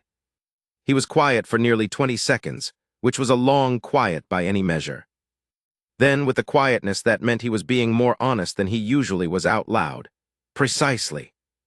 "I know precisely what I want." A pause. "I am not certain it is what she wants." I started to speak. He raised his hand very slightly without sharpness, and I stopped. "I am not going to impose on her," he said. "She agreed to specific terms, and she has honored them completely and with more care than the terms required. I am not going to mistake her presence, her attentiveness, the quality of what she has brought to this house and this estate, for something she has not offered." He said this slowly, as a man says things he has said to himself many times and is now saying to someone else for the first time. The arrangement was specific. I was specific about what it was. I am going to honor that specificity. I said, "What if you asked her whether she wanted to offer something the arrangement didn't include?" "She would feel the weight of the position," he said. "She is too honest to say something untrue. She is also too considerate to say something true that might put me in difficulty if she thought the truth would be unwelcome to me." A pause. "I will not create a situation where either of those pressures is operating. I will not ask." This was the argument, stated with complete precision. It was also the argument of a man who had thought about this so carefully, and for so long that the thinking had settled into something that felt like certainty, and the certainty had a specific shape. She might say yes out of consideration, or she might say yes because she meant it, and there was no way to know which was which without creating a situation that was uncomfortable for her regardless of the answer. "And if she asked you," I said. A pause. "She won't," he said, "for the same reasons." I looked at him for a moment, at the firelight on his face and the painting on the wall behind him. "You have thought about this for a long time," I said. "Since February," he said. He said this the way he said things that were simply facts, directly, without inflection, with the implication that the fact was self-evident and commenting on it was unnecessary. I went home at the end of September thinking about what it is to watch two careful people construct, with the best possible intentions, exactly the trap that is most likely to catch them. He could not ask because he would not impose. She could not reach because she would not presume, each of them protecting the other from the very thing the other most wanted to give. I drove home in the early dark of a September evening that was doing what September evenings do in the north, cooling quickly, the sky a deep clear blue going darker, and I thought about the specific geometry of what I had been watching. It had a shape, the geometry of it. Two people facing the same open door from opposite sides, each one standing back from the threshold out of consideration for the other, each one waiting for the other to go through first, and neither of them going through because neither of them was willing to make the other feel they had to follow. The door was open. It had been open since January, probably, and had been getting progressively more open through every month since.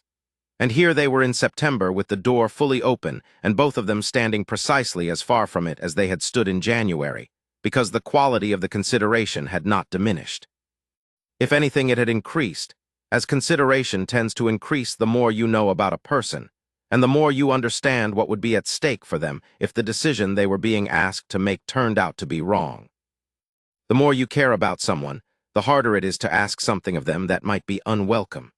And the more you care about someone, the more you want to be certain they are choosing freely rather than choosing out of obligation.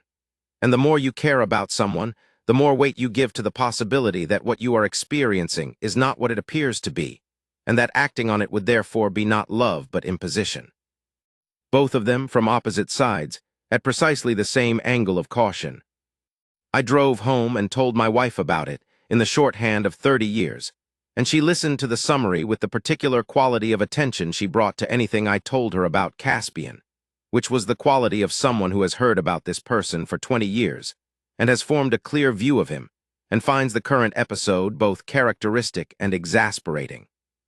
She said, "Something will have to happen." I said, "Yes." She said, "Probably not something pleasant." I said, "No, probably not."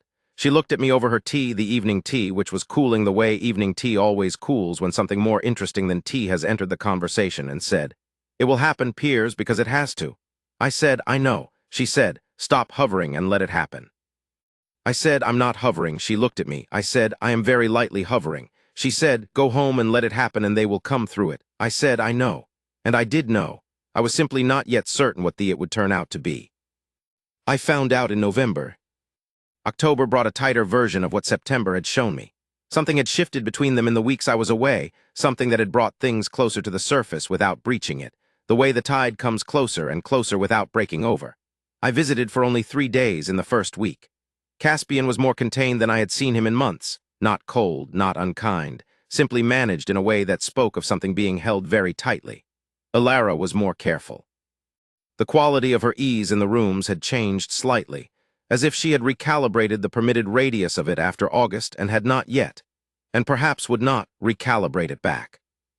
I asked Mrs. Fenn, on the second morning, what had happened while I was away. She told me about a Wednesday evening in the 3rd week of September. They had been in the study, both of them, in the evening, which was not unusual by then, the study having become the room where they most often found themselves at the end of the day. She had been reviewing some material from the archive, and he had been finishing his correspondence, and the conversation had apparently drifted from the practical into something less so. Mrs. Fenn had been in the corridor twice, and had heard the quality of a conversation that was going somewhere, and then, for a while, had heard nothing. "A silence," I said. "Not an empty silence," Mrs. Fenn said, with the precision she brought to such distinctions. "A full one." And then her voice," Mrs. Fenn said, and the quality of it was, she paused, as if she was being very careful about something. "What did she say?" "I couldn't hear the words, only the quality," She looked at me. He went riding afterward. At 9 o'clock. At 9 o'clock, Mrs. Fenn said, same as August. And she came out of the study 10 minutes after he left. She was, Mrs. Fenn considered. She was walking the way people walk when they are being very precise about everything. Each foot placed exactly where it should be, as if they are managing something. I drove home from that October visit thinking about this. Thinking about 2 Wednesday evenings in the same study, with the same painting on the wall, and the same result. A conversation that went somewhere and then retreated, and him riding out at 9 o'clock, and her going to her room with the quality of someone who has decided something. I thought about what she had decided. I thought she had decided in August not to say the kind of thing she had said by the painting again, and had decided this because she had concluded that what she had said was an overreach. A trespass into territory the arrangement did not include. And I thought that whatever she had said in September, the second Wednesday evening, the full silence before her voice, the careful walking afterward, she had done it again anyway because she could not help it. Because whatever she had said was true, and she was constitutionally unable to say things that were not true, and the true thing kept wanting to be said regardless of the inconvenience of the saying. And he kept going riding at 9 o'clock. Because he could not stay in the room when she said things like that, and he had decided in December not to say what those things made him want to say, and he was still holding to that decision with the thoroughness he brought to all decisions he had made. I thought about a painting of a cliff road, and about the specific thing that happens when 2 careful people are in a room together, and one of them keeps accidentally saying something completely true, and the other one keeps leaving rather than say the equally true thing in return. 2 people keeping careful faith with a December agreement by means that were doing everything they had been designed not to do. That were making the situation worse rather than better, because the situation was not the arrangement, but was the 2 of them, and the 2 of them were not the arrangement anymore. The arrangement was finished, in any practical sense, in April. What remained was something else, and had been something else since February or possibly since before the wedding, and neither of them was acknowledging it. I thought about all of this on the drive home. When I arrived, my wife asked how it had gone. I said, not yet. She said, soon. I said, I don't know. She said, soon, Piers. She is usually right about these things. November, it was going to have to be November. And it was, as my wife had predicted over her cooling tea in September, not exactly pleasant, in the sense that it required an event that cost something real in the short term before it produced what it produced in the medium term. But it happened. It happened because things that are built over 8 months with the quality of attention that had been paid in that house do not stay unresolved indefinitely. They resolve. The only question is how. In this case, a storm, a tree, and a cliff road without a hat. But I am ahead of myself again. The letter came first. And it was November. And it was, as my wife had predicted over her cooling tea in September, not exactly pleasant, in the sense that it required an event that cost something real in the short term before it produced what it produced in the medium term. But it happened. It happened because things that are built over 8 months with the quality of attention that had been paid in that house do not stay unresolved indefinitely. They resolve. The only question is how. In this case, a storm, a tree, and a cliff road without a hat. But I am ahead of myself again. The letter came first. The second week of November, a Tuesday, Elara received the letter from old Mr. Perrin. The letter was about the Marchand arrangements. The extended lease was due for review at the calendar year's end. The annual provision had been running for 12 months, and Mr. Perrin, who was thorough and careful in the way of old solicitors who have seen everything and take nothing for granted, wished to understand whether she intended to remain at Thornvale indefinitely, or whether some reconfiguration of the arrangement might be warranted. He asked this with the delicacy appropriate to an elderly man, writing to a young woman in a situation that he did not entirely understand, but that he felt his fiduciary duty to inquire about. The letter was 3 pages long and well-intentioned, and it used, in the second page, in the middle of a practical paragraph about lease terms, a phrase, "Given the conditional nature of the current arrangement." Conditional. She read the letter twice. Then she set it on the desk and sat with it and read it a third time, looking specifically at that word. Conditional. The arrangement had been presented in December as exactly that, a practical arrangement premised on a specific condition, which was the inheritance clause and Caspian's need to be married before his 33rd birthday. The condition had been met. The arrangement had run for 12 months. The natural question, which Mr. Perrin was asking with every courtesy, was, what now? She thought about this for an hour. She thought about the 8 months. The East Wing window unshuttered within 10 days of a casual remark. The accounts reorganized along her lines before she had thought to ask. The physician quietly extended to Marshend, arranged without announcement and paid from his own accounts. The cliff road cleared, the standing instructions given to the groundskeeper in February or earlier, so that every morning when she rode out the road was clear. The kitchen garden planted from her sketch, the sketch from the notebook she had left open on the desk in March without meaning anyone to see it. The candle in the study and the coat over her shoulders and the specific and careful truth of what it had been, not a blanket, but his coat, placed there in the middle of the night because it was cold and he had it, and it was the right thing to do. The painting, what he had told her about the painting, what she had said. The 9 o'clock ride, the September evening and what she had said then. She could not remember the exact words, but she remembered the quality of saying them, the specific quality of saying something true that you had been trying not to say, and his face in the moment before he stood up, and the 9 o'clock ride again, and the long silence that followed it. She sat with all of this, and she applied to it the reasoning she had been applying since January, which was careful and honest and thorough. All of these things were what a very thorough and decent man did when he managed his household and his obligations with genuine care. All of them were explicable as that. Each individual thing, considered on its own, was what a good man would do. And the whole of them together, the physician, the road, the coat, the painting, the 9 o'clock ride, was also what a very good man would do, if you held the conclusion firmly enough that each part was only what it appeared to be. She had been holding that conclusion for 8 months. She held it now, and she almost believed it, and the almost was getting larger. The word conditional. The arrangement had run its course. The practical question was what she wanted to do next. What she wanted to do next was stay. But staying, past the conclusion of the condition, required reaching.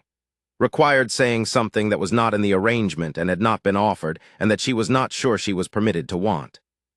She had been not wanting it for 8 months. She had been managing the not wanting with the same quality of careful thoroughness she brought to everything. She was tired of managing it, and the word conditional had made the question concrete in a way that months of careful management had kept abstract. She went to find him in the stable yard. The conversation was 5 minutes. I was not present for it. I assembled it from what each of them told me about it later, which in Caspian's case was approximately 1.5 sentences delivered 18 months afterward in the context of a different conversation, and in Alara's case was a more complete account given the following spring, in the library, with the quality of someone revisiting something they find it useful to understand accurately. She found him in the stable yard, assessing the condition of the south fence with Pemberton, the head groom. He looked up when she came through the gate, and something in his face, the specific quality of attention he gave her, the way his focus reorganized itself around her presence, was a thing she noticed and then carefully did not notice. This was, she had been noting for months, the thing she was required to do. Notice the thing and then not notice it. Notice the way the room changed when he came into it. Notice the specific quality of his attention when she spoke. Notice the cleared road and the candle and all the rest of it. Notice every one of these things and then arrange them into the shape that did not mean what they might mean, because the shape that meant what they might mean was the shape she could not afford to be wrong about. She noticed it, she did not notice it. She told him about the letter. She explained Mr. Perrin's question in the careful level tone she used for practical subjects. She said she had been thinking about what the natural conclusion of the arrangement looked like, and whether he had thoughts about what should come next. She said she didn't want to presume on the arrangement past the point at which it had served its practical purpose. He listened. His face was arranged in the configuration she had come to know as his considering something carefully face. Still, attentive, telling her very little about what was being considered. He asked, was that what she preferred? She said she didn't want to impose on what had been agreed. She said the arrangement had been specific, and she intended to honor its specificity, and if it had reached its natural conclusion, she would understand that entirely. He said, of course. He said it with the careful evenness of a man who has been asked a question that has a specific answer, and who has decided to give a different answer. She said she would write to Mr. Perrin. He said very well. She went inside. She did not look back at the stable yard. Pemberton, who had been standing 3 feet away throughout this entire exchange, and who had the good sense to have found something absorbing to examine on the south fence during it, waited until the gate had closed behind her before he resumed the conversation with his employer. He did not comment. He was not paid to comment, and he would not have commented in any case. He simply noted privately the quality of the silence that followed her departure, which was not a comfortable silence. She went to her study and sat down and picked up her pen and put it down, and sat for a long time with her hands in her lap, and the November afternoon coming down outside the window. He stayed in the stable yard for 40 minutes. Pemberton continued with the fence inspection and said nothing, which was the right thing to do, and which Pemberton was wise enough to know was the right thing to do. Mrs. Fenn, going past the yard door on some errand, looked through the gap and saw him still standing there, looking at the door she had gone through. She stopped. She said, in the tone she reserved for the specific kind of situation that required a woman of her experience to say something, "Your Grace, it's cold." He looked at her. He came inside. That evening the hall had dinner at the usual time, and both of them were at the table, and the dinner conversation was exactly what it was. Correct, careful, pleasant, the quality of 2 people doing the right thing. I was not there to observe it. I was told about it later by Mrs. Fenn, who had served the dinner and who said she had rarely eaten her own supper in a bleaker state of mind than she ate it that evening. After dinner he went to the study. He did not go to find her. He did not send a note. He sat with the fire and the painting and the clock, and the painting was the cliff road in the gray-gold afternoon light, the moment before, unchanged, and he looked at it for a long time. He thought about what she had said in the stable yard. She had said she didn't want to impose. She had said the arrangement had been specific. She had said she would write to Mr. Perrin. She had said it in the voice she used when she was telling him something true, and he had every reason to believe it was true, because she was an honest person, and she had told him true things in that voice before. He sat with the fire going down and thought about this for a long time, and at the end of the thinking he went to bed still having said nothing, because she had told him plainly that the sensible thing was for the arrangement to conclude, and he believed her, because it was she and she was honest, and he had decided in December to honor her honesty. He was wrong. She had told him the truth as she understood it. The truth as she understood it was the truth of someone who had been managing her own understanding of the situation into a specific shape for 8 months, and the shape protected her from the one wrong conclusion she could not afford to be wrong about. She had told him exactly what she believed. She believed it the way you believe things you have been telling yourself for long enough that the telling and the believing have become the same thing. Almost entirely, almost. She packed the following morning. She packed the next morning. She rose before light, in the early dark of the November morning, and dressed in the practical way of someone who is about to travel and who knows what traveling requires. She had slept badly, not badly in the sense of distress, which would have been more honest, but badly in the sense of waking several times in the dark to a quality of wakefulness that was not comfortable and was not sleep. She had lain in those wakings and looked at the ceiling of her room and thought, this is the correct decision, the sensible thing. The arrangement has concluded. She would write to Mr. Perrin. She would manage Marshend from Marshend. She would begin again. She had told herself this 3 times in the dark before she believed it. Then she packed. 1 trunk, which was the logical amount. She had come with what was hers, and what was hers would leave with her. She packed with the efficiency of someone who has managed difficult practical things and knows that the way to manage them is to simply do them, without the commentary of feeling. And in perhaps 40 minutes the trunk was closed and strapped and ready. She went once through the rooms she had been using, in the manner of someone conducting a final inventory. Her study, the room at the end of the east wing corridor with the window she had mentioned in passing, and that had been opened within 10 days, and that now admitted the morning light all the way to the back shelves. The archive materials arranged on the shelves in her system. The notebooks she had filled in the months of research. The notebooks were hers and were in the trunk. The archive was Thornvale's and would stay where it was. The library, the window seat, the books with her pencil annotations in their margins, all dated, all erasable, all hers in the sense that she had written them, and not hers in the sense that they belonged to the library's shelves and not to her trunk. The kitchen garden, visible from the east wing window in the gray November morning light. The winter configuration, the beds in their order, hers in the sense of the plan she had sketched in February. not hers in any other sense. She came downstairs. Mrs. Fenn was in the kitchen with the particular quality of presence that meant she had been there longer than her ordinary schedule required. She gave Alara tea, which was correct, and then stood with the look of a woman who is waiting to see something that she believes ought to happen and that she cannot make happen herself and cannot not wait for. She told Mrs. Fenn she would need the coach for 8 o'clock. Mrs. Fenn said she would arrange it and said nothing else. Caspian was not at the hall. He had ridden out at first light to the North Drainage Works, which were at an active stage and which required periodic assessment, and he would not be back until the mid-afternoon. By the time he came back, the sky had been making its preparations for several hours. Mrs. Fenn was in the entrance hall. She was not there for any ordinary purpose. The entrance hall was not her territory in the afternoons. It was Jennings's territory, and Jennings was present in the ordinary way. But Mrs. Fenn was also present, with the specific quality of being present on purpose rather than in passing, and when Caspian came in from his horse, she was looking at him with an expression he recognized. "What is it?" he said, not a question. She told him her Grace had requested the coach for 8 o'clock in the morning. Her trunk was packed. She intended to return to Marsh End. He stood in the entrance hall in his riding coat with the November mud on his boots, and he said nothing for 20 seconds. Then, "What time?" 8 o'clock tomorrow morning, sir." He looked at the hall clock, 3:30. He went upstairs. He changed out of his riding clothes with the thoroughness of a man performing a routine task in order to have something routine to perform. And then he went to the study, and he did not come out of the study for a long time. The study, the fire which he built properly and which therefore burned for several hours without needing attention. The painting on the wall. The clock on the mantel, measuring the afternoon into the evening and the evening into the night.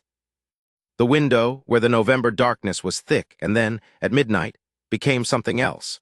First the sound of rain, then the sound of wind with the rain in it, and by 2 in the morning the full statement of a storm that had been building for several days and had decided now was the time. He sat with it. He sat with the painting on the wall, which was the cliff road in the gray-gold light of an ordinary autumn afternoon, the moment before everything changed. He had put it there because he wanted to keep the before, because keeping it visible was how he held on to the fact that ordinary beautiful things were possible, even after everything. He looked at it for a long time. He thought about what she had said in the stable yard. She didn't want to presume. The arrangement had been specific. She would write to Mr. Perrin. He had said, of course. He had meant to say, if that is not what you want, you do not have to do it. He had said, of course, instead, because she had told him what she wanted, and he had decided in December that he would honor what she told him. He thought about February. The specific date in February. He did not know the specific date, which was, as he had noted to himself on several occasions, unusual, since he was generally precise about dates. When he had understood that the thing he was noticing was not what he had been calling it. He thought about March and the east wing window and the groundskeeper's standing instructions. He thought about August and 7 words in a voice that meant something completely, and the 9 o'clock ride in the dark, and coming back to this study at 11:30, and sitting where he was sitting now, and arriving at the same decision he had been arriving at every time. At some point past midnight, he made a different decision. He did not make it dramatically. He made it the way he made all decisions that mattered, by thinking about it until the thinking was done and then doing the thing. He went to bed at approximately 2 in the morning and did not sleep. At 6:30, he came downstairs in his riding clothes and went to the stable. She rose before 6. She dressed in the traveling clothes she had laid out the night before. She went once through the rooms, the study with its shelves and its archive materials and its east window, the library briefly, the corridor with the light coming through the unshuttered window. She came downstairs and Mrs. Fenn was in the kitchen and there was tea, and the coach was at the door and the trunk was loaded, and at 8 o'clock she stepped out into the remnant of the storm. The rain still falling, the wind in its aftermath, the November morning gray and wet and entirely committed to itself, and she got into the coach and the coach moved. She looked at the road ahead. She was doing the sensible thing, the correct thing, the thing that the arrangement, stated clearly and honored completely, pointed toward. She was not looking back at the house because looking back at the house was not a thing she was going to do. The road received the coach. The coach moved south. The November morning was gray and patient, and did what it had been doing for several hours and intended to continue doing. At 6:30 in the morning, while the sky was still caught between dark and gray, and the rain was still coming in sideways off the sea with the conviction of something that had been at it for 12 hours and intended to continue, Caspian came downstairs in his riding clothes and found his head groom Pemberton already in the stable, because Pemberton was a man of 20 years' service who had developed an accurate sense of when his presence in the stable before dawn was likely to be required. He asked for Corvus. Pemberton saddled him without commentary, which was the appropriate response, because Pemberton was a man who had worked for Caspian long enough to understand the specific quality of mornings that required action rather than discussion, and this was clearly that kind of morning. The Duke came in from the rain wearing his riding coat and no hat, which told Pemberton everything the rest of the morning's circumstances had already suggested, and he brought Corvus out and held him while the Duke mounted and then stood back and watched them go south at a speed that was not quite alarming, but that was not what you would call casual either. Corvus was 16 hands of black thoroughbred with a chest like a barrel and legs that had been put on him, by whatever arrangement Providence maintains with horse breeders, specifically for the purpose of covering ground fast and managing difficult conditions without panic. He was, in the way that some horses are, not just a good horse but the right horse for this particular rider. He responded to pressure with intelligence rather than anxiety. He trusted the person on his back with the specific trust of a horse who has been asked for things in difficult circumstances and has always found the asking reasonable. And in the conditions of that November morning, the road soft, the wind meaningful, the light the gray of not yet dawn, he was everything that was needed. The south road from Thornvale runs through the estate's farm country first, flat, wide, the roads maintained to the standard required by farm carts and the regular traffic of a working estate. Caspian pushed through this section at a pace that was limited only by the road's condition and the state of visibility, which were both manageable. The rain was in his face. He rode into it. The road rises as it approaches the coast. The farmland gives way to rougher ground, the moors coming back as you gain elevation, and then the scrubland that precedes the cliff, and then the cliff road itself. 2 miles along the top of the northern coast, the road running with the edge close enough to matter. I should tell you something about this road in November after a storm. The cliff on the northern coast is limestone, which weathers badly in sustained rain. The surface layer loses cohesion. The camber deteriorates in specific spots where the runoff has been working longest, and the edge is where it always is, which is close to the road and closer than it looks in good conditions and in good light. In summer, on a dry afternoon, this road is beautiful.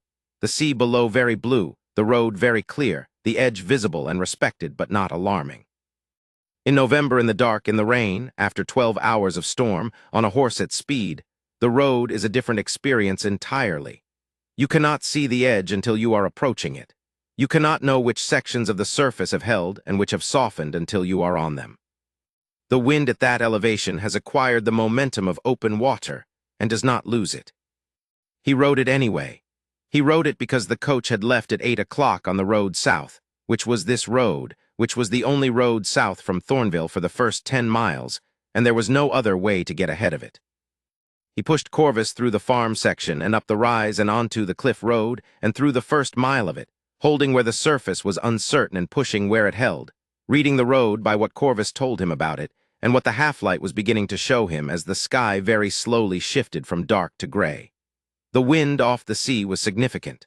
The rain came with it. At the bend around the limestone outcropping, the specific corner where the road's camber is most vulnerable to runoff, where the surface has always, in storm conditions, been first to go, Corvus's back feet found the section that the night had undermined and gave way under them. The lurch was the lurch of a big horse losing the ground he thought was there. Sudden, total, sideways, toward the edge of the cliff. Corvus recovered. He found purchase at, and I am giving you the precise measurement that Caspian gave me when I pressed him, which took 3 separate conversations to fully extract 3 or 4 feet from the edge. Found it with the instinctive athleticism of a horse who knows his job and who has sufficient trust in his rider that the finding did not require the rider's management. They came back to the center of the road together, kept going. 3 or 4 feet. In the dark, on the cliff above the northern sea, in November. I asked him, when I had these details assembled, whether he had stopped. No, he said. You nearly went over, I said. Corvus recovered, he said. You were 3 or 4 feet from the cliff edge in the dark and the rain. The road was passable, he said. There was somewhere I needed to be. I want you to understand this correctly. He was not dismissing what had happened. He was not performing bravado about it. He was stating, as a simple fact, the arithmetic he had been working with. Road passable, destination required, therefore continue. That was the whole of the calculation, and the near miss was not a relevant variable in it, because the relevant variable was Alara, who was in a coach on the road south, and the relevant conclusion was that he needed to be ahead of the coach before it reached the village. He came off the cliff section onto the flat before the first village, and the coach was stopped. A section of road had been undermined in the night, the same storm, the same patient work of sustained rain. And beyond that, one of the old oaks that lined the southern verge had come down across the surface. It lay across the road with the impassive solidity of a large fallen tree that has decided its current position is its final position and is not interested in discussion. The driver had pulled up. The horses were not approaching the obstacle. Alara was in the coach. Caspian came up at a canter. The driver, from the box, saw the Duke on his black horse arriving from the north in the rain without his hat, which was not the typical configuration for the Duke of Thornvale on a Tuesday morning, but which was clearly the relevant configuration for this particular Tuesday morning, and he did what was appropriate. He waited. Caspian dismounted. He looped Corvus's reins over the branch of a hedgerow tree. He walked to the coach door and opened it. She was inside, sitting with her traveling cloak around her and her hands folded in her lap, and the particular composure of someone who has made a decision and is carrying it through. She looked at him with the expression of someone encountering a fact that they had not included in their model of the morning, and are now in the process of revising the model to accommodate. He was entirely wet. The coat had passed the point of managing the rain some time earlier and had become simply wet, uniformly and without distinction. He had no hat. The hat had departed somewhere on the cliff section, during the recovery from the sideways lurch, relocated by the wind to some location on the northern coast that was not the road, and he had not stopped for it because the hat was not what the morning was about. His face had the quality of a man who has made a decision and ridden through the consequences of that decision, and has arrived at the other side of them still intact and not interested in reversing course. "What are you doing?" she said. "I'm asking you not to go," he said. She was still. "The arrangement," she started, "is not what I am talking about," he said, with the quietness of someone who is being completely honest and does not need volume for it. She looked at him. The rain was doing what it had been doing since midnight, which was persisting. "I have been trying," he said, "for 8 months not to say something to you that you did not ask me to say. You agreed to specific terms, and I believed the terms should be honored exactly as stated. I did not want to put you in a position where you felt any obligation you had not accepted." He stopped, found the next words. "I was trying to be honorable." "I know," she said. "But I think in doing so I misled you," he said. "Not by what I said, by what I didn't say, and I think you may have left this morning because you understood the silence to mean the arrangement had run its course, and the silence didn't mean that." She was leaning forward very slightly in the coach. The rain, the tree behind them, the horses, the November morning doing its honest gray thing. "What did it mean?" she said. He looked at her in the road in the rain, and he said things he had been not saying for 8 months. About the cliff road cleared before every morning ride, and the directions to the groundskeeper that were the standing instructions, and had been the standing instructions since February. About the physician at Marshend, arranged quietly from his own accounts, which he had not told her because he was not doing it as a gesture, but because her father's care mattered. About the kitchen garden, the plan from her notebook that he had found and given to the gardener without comment, because it was better than anything he would have designed.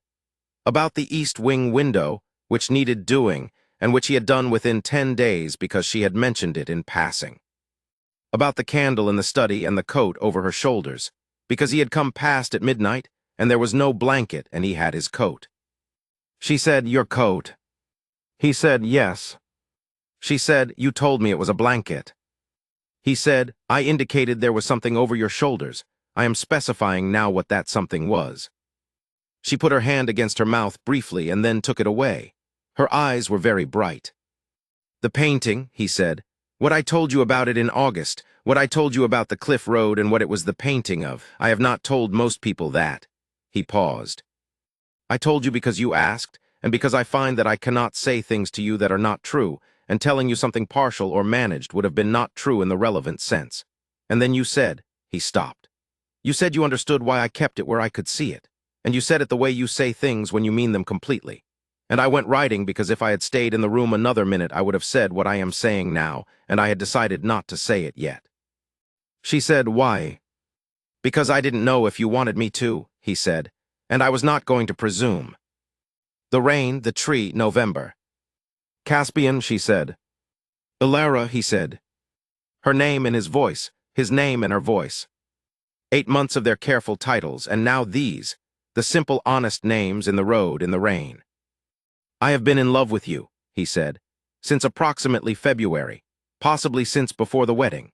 The precise date is, I confess, unclear to me, which I find surprising since I am generally precise about dates, but in this case I was engaged for some time in telling myself the thing I was noticing was something other than what it was. She stepped down from the coach, one hand on the frame for balance, one step to the road, and she was standing in the rain 3 feet from him, and the traveling cloak had already received the morning's complete hospitality. I told myself it was decency, she said. All of it, every single thing. The window and the accounts and the physician and the candle and the coat and the road. I told myself you were a thorough and decent man fulfilling his obligations more carefully than was strictly required, and that was what I was seeing. It was that too, he said. I know, she said. That's what made it impossible. Every piece of it was deniable individually. Every piece was what a very good man would do for his household. And it was also something else, and I had all of it in my hands, and I arranged it into the wrong shape, because the right shape was the one I couldn't afford to be wrong about. So did I, he said. I had everything you gave me, your presence, your attention, what you said about the painting, and I managed it into the same wrong shape. She looked at him, he looked at her. The road between them was cold and wet and entirely unimportant. I wanted to stay, she said. Since before August, I've wanted to stay, and I was very certain I was being rational about not saying so, and I was wrong. I was being afraid. Of being wrong, he said. Yes. So was I, he said. She said, Caspian, I would like to go home. He said, yes. And then the driver called down from the box about the tree and what to do about it, and Corvus expressed his complete and thorough opinion of the November coast, and the practical question of turning a coach and getting home required immediate and specific management, which they did. The tree across the road was impassable for a coach, so the coach was turned. The turning required the road, which was narrow, and time, which was available, and the driver, who was professional and made no comment whatsoever about the Duke of Thornvale standing in the rain without his hat, having apparently ridden down the cliff road on a Tuesday morning in November, for reasons that the driver was in no way being paid to understand. Corvus was recovered from the hedgerow and was persuaded, with some negotiation, to accept the situation. The coach and the horse and the 2 people made the practical arrangements for returning to Thornvale Hall, which was north and warm and had a fire in every room, and they went. She rode in the coach. He rode beside it, which was not unusual except that the window of the coach was open, which was unusual given the November rain, and they talked through the open window for the 10 miles back, in the manner of people who have a great deal to say and who are not particularly concerned about the weather. I do not know what they said. Neither of them has told me except in fragments, and I have not pressed. What I know is what Mrs. Fenn observed when they arrived back at Thornvale Hall in the mid-morning. The coach coming up the drive from the south, the Duke on his black horse alongside it, and then the coach drawing up at the door and the Duke dismounting, and then the 2 of them walking into the hall together with the quality of people who have recently resolved something and are now fully occupied with the practical business of the morning, which included being very wet and somewhat cold and in need of breakfast. Mrs. Fenn had been in the entrance hall when they came in, because she was a woman who had been at Thornvale for 30 years and who knew when to be in the entrance hall. She told me afterward, with the understatement that was one of her characteristic qualities, that they seemed well. She also told me that the Duke had, before going upstairs to change out of his wet clothes, stopped in the entrance hall and turned and said something to Alara. She couldn't hear what, and that Alara had looked at him and said something brief in return, and that then he had gone upstairs, and that the expression on his face as he went was not an expression she had seen on him before. She said, after considerable thought, he looked like a man who has been carrying something for a very long time and has put it down. I received the letter on a Saturday, 1 paragraph. Caspian's handwriting, which I knew as well as my own. Deliberate, clear, somewhat compressed on the page because he did not like to waste paper. The situation at Thornvale has been resolved, and I would be glad of your company when you can manage it. I sat with this letter for rather longer than 1 paragraph warranted. The situation has been resolved. That was the entirety of what he was prepared to say in writing about 8 months and a November morning and a cliff road, and whatever had been said through the open window of a coach on the road home. He knew I would know what it meant. He also knew I would come as soon as I could arrange it. I came the following Wednesday. The drive north was better than I expected, dry, which was a concession November did not often make, and I arrived in the mid-afternoon with the light still holding over the moors.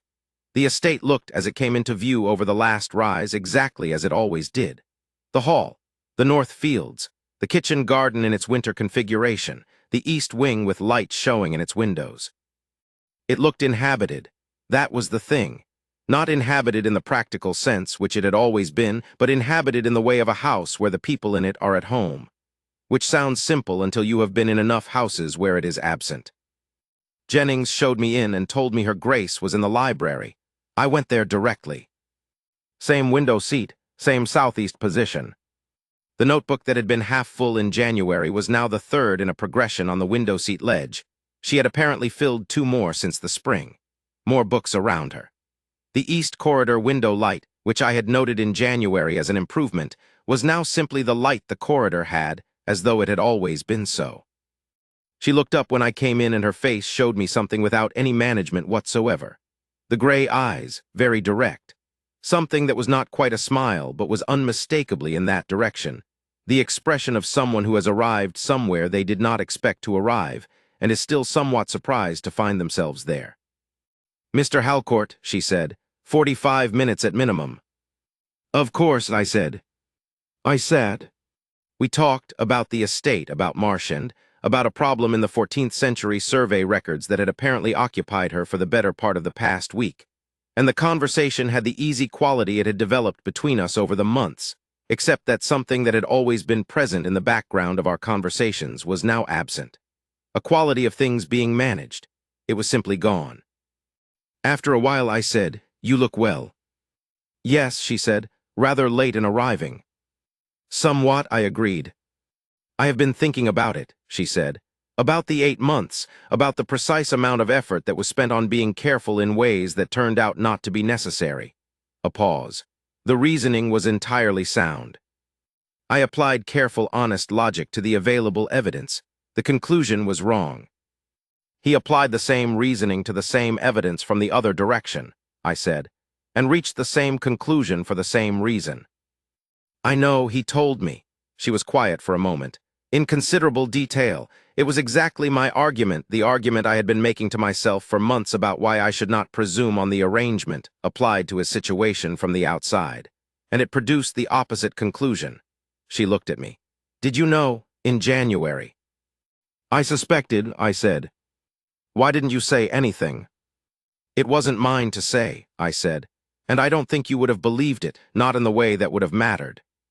You needed to come to it through the evidence, and the evidence needed to come from him." She considered this with the fairness she brought to all assessments. "Yes," she said, "I think that's right." A long pause. "Though I will note that the alternative procedure, specifically the November Cliff Road without a hat, was not what I would have chosen as a mechanism." "The hat," I said. "The hat," she said, "is the single most telling detail in the entire account. He maintains it is irrelevant. I maintain it is the distilled essence of the whole thing.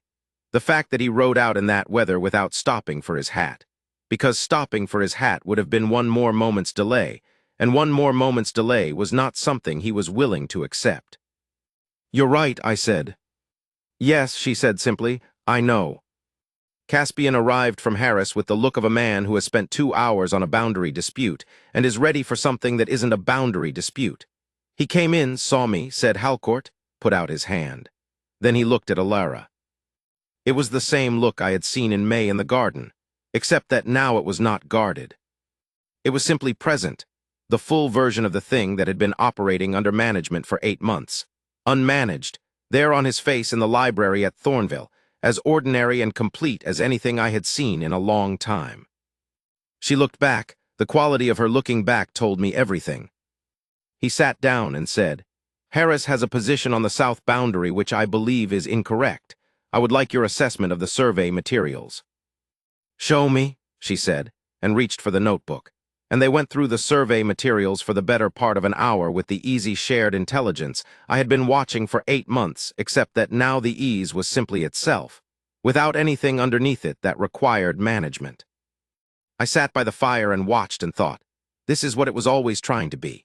This is what January and March and May and August and all of it was trying to be, from the very beginning before either of them admitted it. And here it was. In an ordinary afternoon in a library on a November Wednesday, with the survey materials on the table and the fire going well and the east window light coming across the shelves. I stayed 5 days. On the morning of the 4th day, we rode the cliff road, the 3 of us, Caspian having joined us, which I gathered was now the ordinary configuration for mornings. We went north along the path that had been ridden every morning for 8 months, in the November cold that was clear and honest, and doing its best with the light available. At the cliff section, we slowed to a walk. The specific section was marked for repair, the groundskeeper's markers, a section of perhaps 15 yards where the storm had done its work to the camber. 3 or 4 feet between the markers and the edge at the narrowest point. I looked at it. I had been told about it in 2 sentences, and I had asked 3 times to understand what it meant, and now I was looking at it and I understood it completely. She was looking at it. Is that where it happened? She said. Yes, Caspian said. She looked at it for a moment. Then she looked at him, with an expression that I will not try to describe because it was not for me, and because describing it would diminish it, and because some things are exactly as complete as they are without needing a witness's account of them. He looked back at her, that was all. We went on. At the northernmost point, where the road turns inland and the full view opens below, we stopped. The sea was gray-green and restless, the light long and low across the water, the sky high and cold. The view was exactly what it was and had always been and would continue to be, the ordinary beautiful thing unchanged. She said, he told me about this road, about what the painting was of. I know, I said. I didn't understand when he told me that he was telling me specifically, she said. That it was the kind of thing he told almost no one. She was looking at the sea. I thought it was trust. The straightforward trust of someone being honest with a person they have found reliable. I didn't know it was something more particular. No, I said. I was managing all of it, she said, into the shape I could afford to be wrong about, and I was very good at it. Yes, I said, so was he. She was quiet for a moment. Then she said, with the honest precision that was her particular quality, we were both very good at it, and we were both very wrong in exactly the same way, which is either a great coincidence or evidence that we were well matched from the beginning.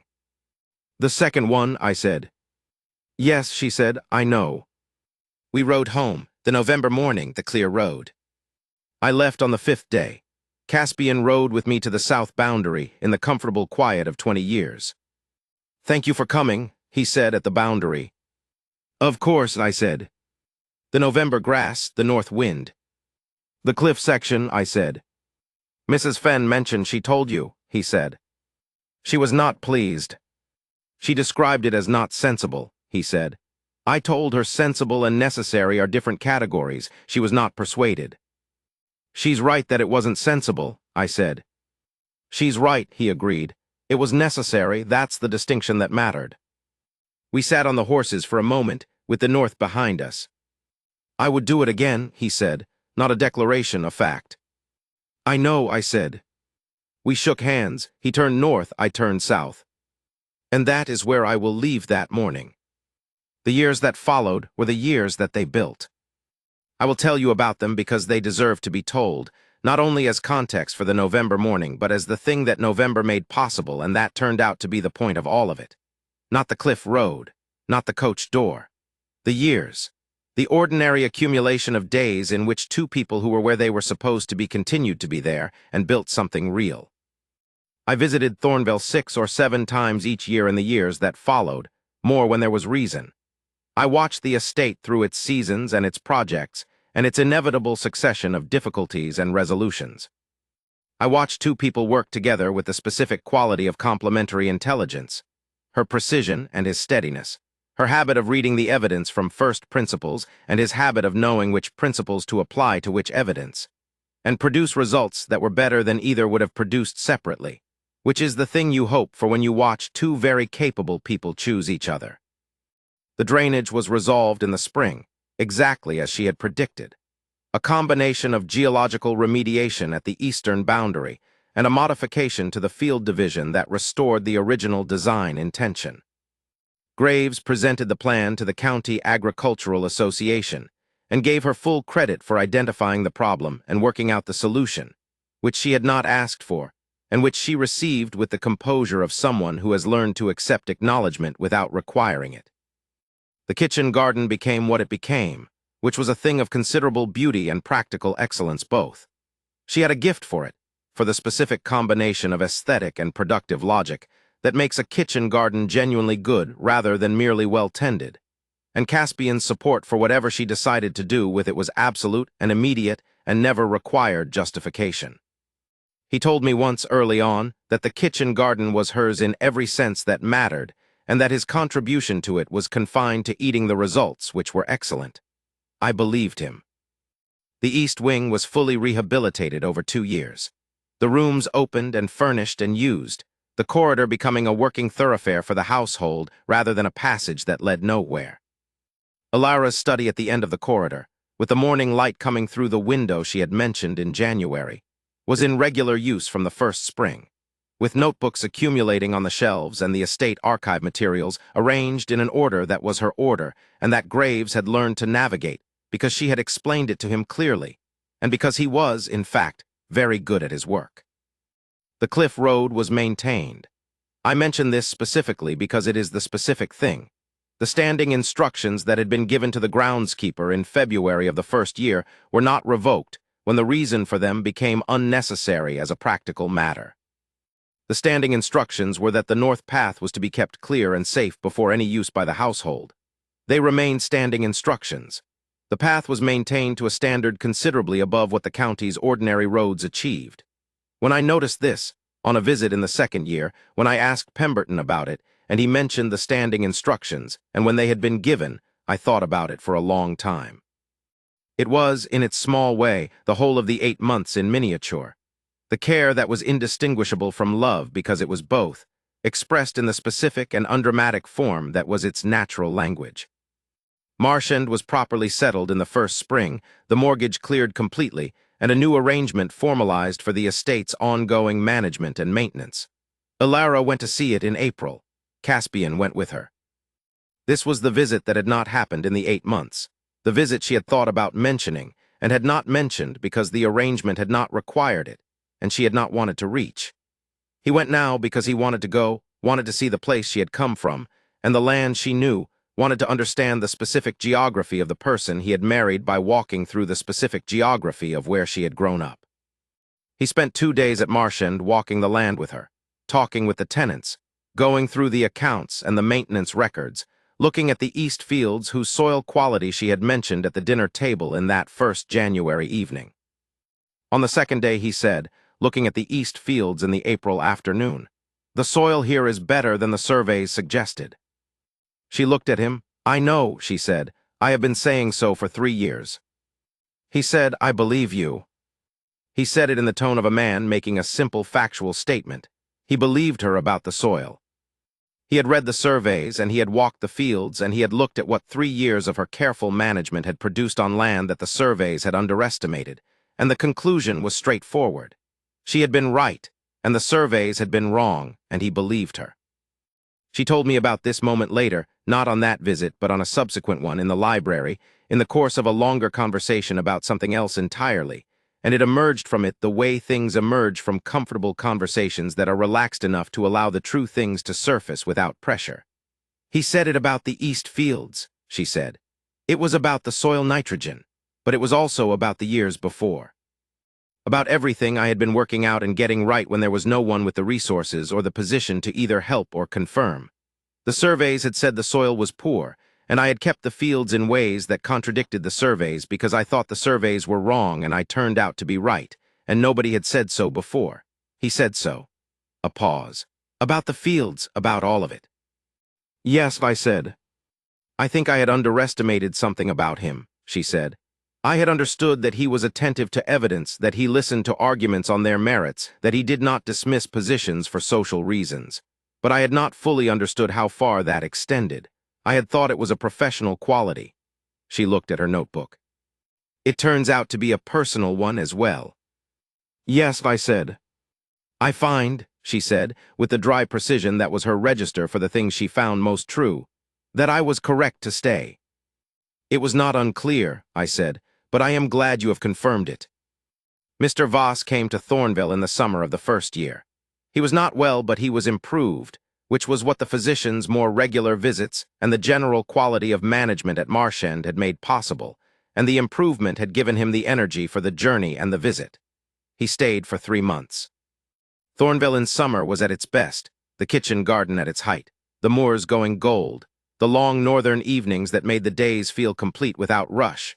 And Mr. Voss spent the summer in the East Wing, in a room that had been prepared for him with attention to what he would find comfortable, eating well and talking with Graves, and with the tenants who came up from Marshend with reports, and increasingly talking with Caspian. This was, I think, not what anyone had expected, including Caspian. Mr. Voss was a man of the northern families, with the specific deep knowledge of the county that such men accumulate over a lifetime. The history of the land, the history of the families, the long record of decisions made and their long consequences. He had read widely, in the way that a man who has spent a great deal of time managing a modest estate and had considerably more time for reading than a busier man would have had. He had opinions about history and philosophy and agricultural theory, and the management of the northern boundary disputes with the county to the west. And Caspian, who had opinions about all of these things, and who had been accustomed to having very few people to discuss them with at the intellectual level they warranted, found in his father-in-law a conversation partner of the first order. They talked through the summer evenings, in the East Wing sitting room or in the study or in the garden on the warmer days, about everything from the county's drainage history to the philosophical justification for property law, with the ease of two men who think compatibly and have been given, unexpectedly and at an improbable juncture in both their lives, someone to think with. Alara watched this and said nothing about it, but I could see what it cost her and what it gave her in equal measure. The sight of her father happy, which had not been a thing easily available for several years. At the end of the summer, when Mr. Voss was preparing to return to Marshend, he told Alara something about Caspian that she relayed to me in the following year, on one of my visits. Her father had said, with the precision of a man who had been watching carefully from the inside, "He is the sort of man who does what he says." She told me this in the understated way she told me important things, and I said, "Yes, I know," and she said, "So do I," and we left it at that. Mr. Voss died the following spring, not at Marshend, but at Thornvale, where he had returned for the winter, and where he had spent the last months being warm and well attended, and in the company of people who cared for him without making a performance of the caring. He died in the East Wing, in the room that had become his room, on a morning in March when the moors were beginning their first tentative move toward being something other than brown. The physician was there. Alara was there. Caspian was in the corridor outside the room, and he was there when she came out, and he was what he was, steady and quiet and completely present. I came up for the burial. We buried him in the churchyard at Thornfield, in the same church where the December wedding had been, under a sky that was more March than the churchyard's usual November association for me. Afterward in the hall, we had tea and said the things you say, and I watched Caspian be exactly what was needed in the way that very few people manage to be exactly what is needed, without excess and without absence, simply present to the degree the moment required. The painting stayed on the wall opposite the study desk. The painting stayed on the wall opposite the study desk. I asked Caspian about it 3 years in. We were in the study after dinner. comfortable in the easy quiet of a long friendship and a fire that was doing its work well. And I had been looking at the painting in the way you look at things that have accumulated meaning for you, with the awareness of what they are now and what they were when you first looked at them, and what the difference between those two things contains. You could move it now, I said. Why would I? He said. It was about the moment before, I said. The ordinary morning before everything changed, everything has changed. He looked at the painting for a moment. It's still the moment before, he said. The ordinary beautiful morning before everything changed. It's also the road I rode down in November. Those things are not contradictory. I looked at the painting, the gray-gold light on the cliff road, the sea below, the specific quality of the autumn afternoon caught in a small frame on a study wall. No, I said, I suppose they're not. It's a good road, he said. He said this with the complete and settled manner of someone making an observation that contains everything it needs to contain, and I did not try to add to it, because it did not require adding to. The painting stayed where it was. Year after year, as I visited, and the visits became the comfortable pattern of a long friendship extended to include a household rather than just a man, the painting was on the wall opposite the desk, unchanged. The cliff road in the autumn light, the moment before. I will tell you something about the last visit I made to Thornvale, which was some months ago now, and which I find myself returning to when I try to understand what the whole of this story means. It was late spring. The estate in May has a quality that I have always found particular. The heather still a few weeks off, but the green returned fully, the moors themselves again, the kitchen garden at its first height of the season, the light extending into the evening with the quality of expansion. Not the expansion of summer, which is just summer, but the expansion of May, which is summer becoming possible, and the day not yet over when it feels like it should be. I had come up for a week because there was no particular reason, and that is, sometimes, the best reason. On the fourth day, in the late afternoon, I was in the library. Alara was at the window seat, the southeast seat, where she had always been, with the light on her notebooks and the current project spread around her, which was now a proper scholarly investigation into the history of the northern estate families rather than simply a survey of drainage records. She had been writing for an hour when I came in, and she had looked up and said something brief and warm and gone back to the writing, and I had taken a book and sat by the fire, and we had been in the room together in the comfortable way that had been established since January of the first year. Caspian came in at some point in the late afternoon, his day's work done, the accounts reviewed, the meeting with Graves completed, and did what he always did, which was come into the library and take his chair and be present without ceremony. He did not sit at his desk. He sat in the reading chair and opened a book. The three of us were in the room in the specific quiet of people who are genuinely occupied and genuinely comfortable with each other's occupation. After some time, Alara made an annotation in her notebook. I could see from where I was sitting that it was a substantial one, several lines, the handwriting smaller and closer than usual, which meant she was working something out rather than simply recording. And then she put her pen down and looked at the window, and then looked at Caspian. He was reading. The fire was going well. The spring light was doing what May evening light does at this latitude, going long and golden and sideways and making everything very specific. She looked at him for a moment, with the look she had when she was noting something she found worth noting.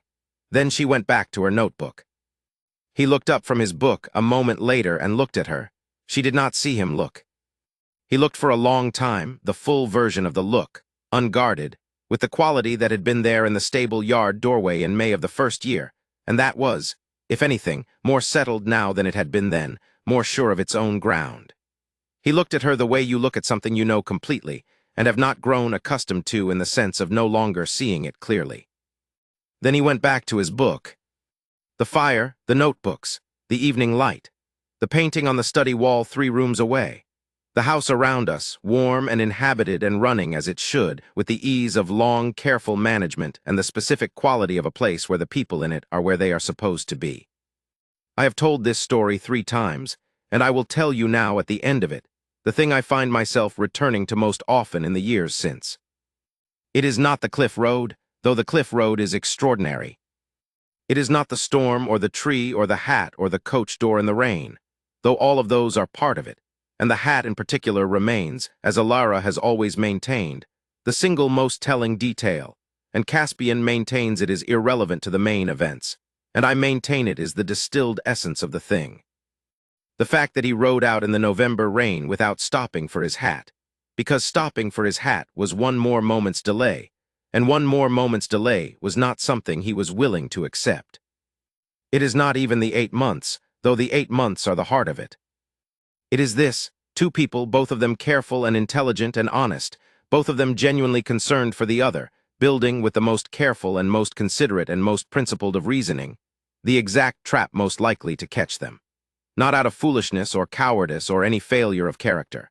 Out of their best qualities applied to each other in exactly the wrong way. He would not impose, she would not presume, he would not mistake her presence for something she hadn't offered. She would not reach beyond what the arrangement allowed. He had been clear about what the arrangement was, and he would honor that clarity. She had agreed to specific terms, and she would honor those terms. Neither of them wrong, exactly.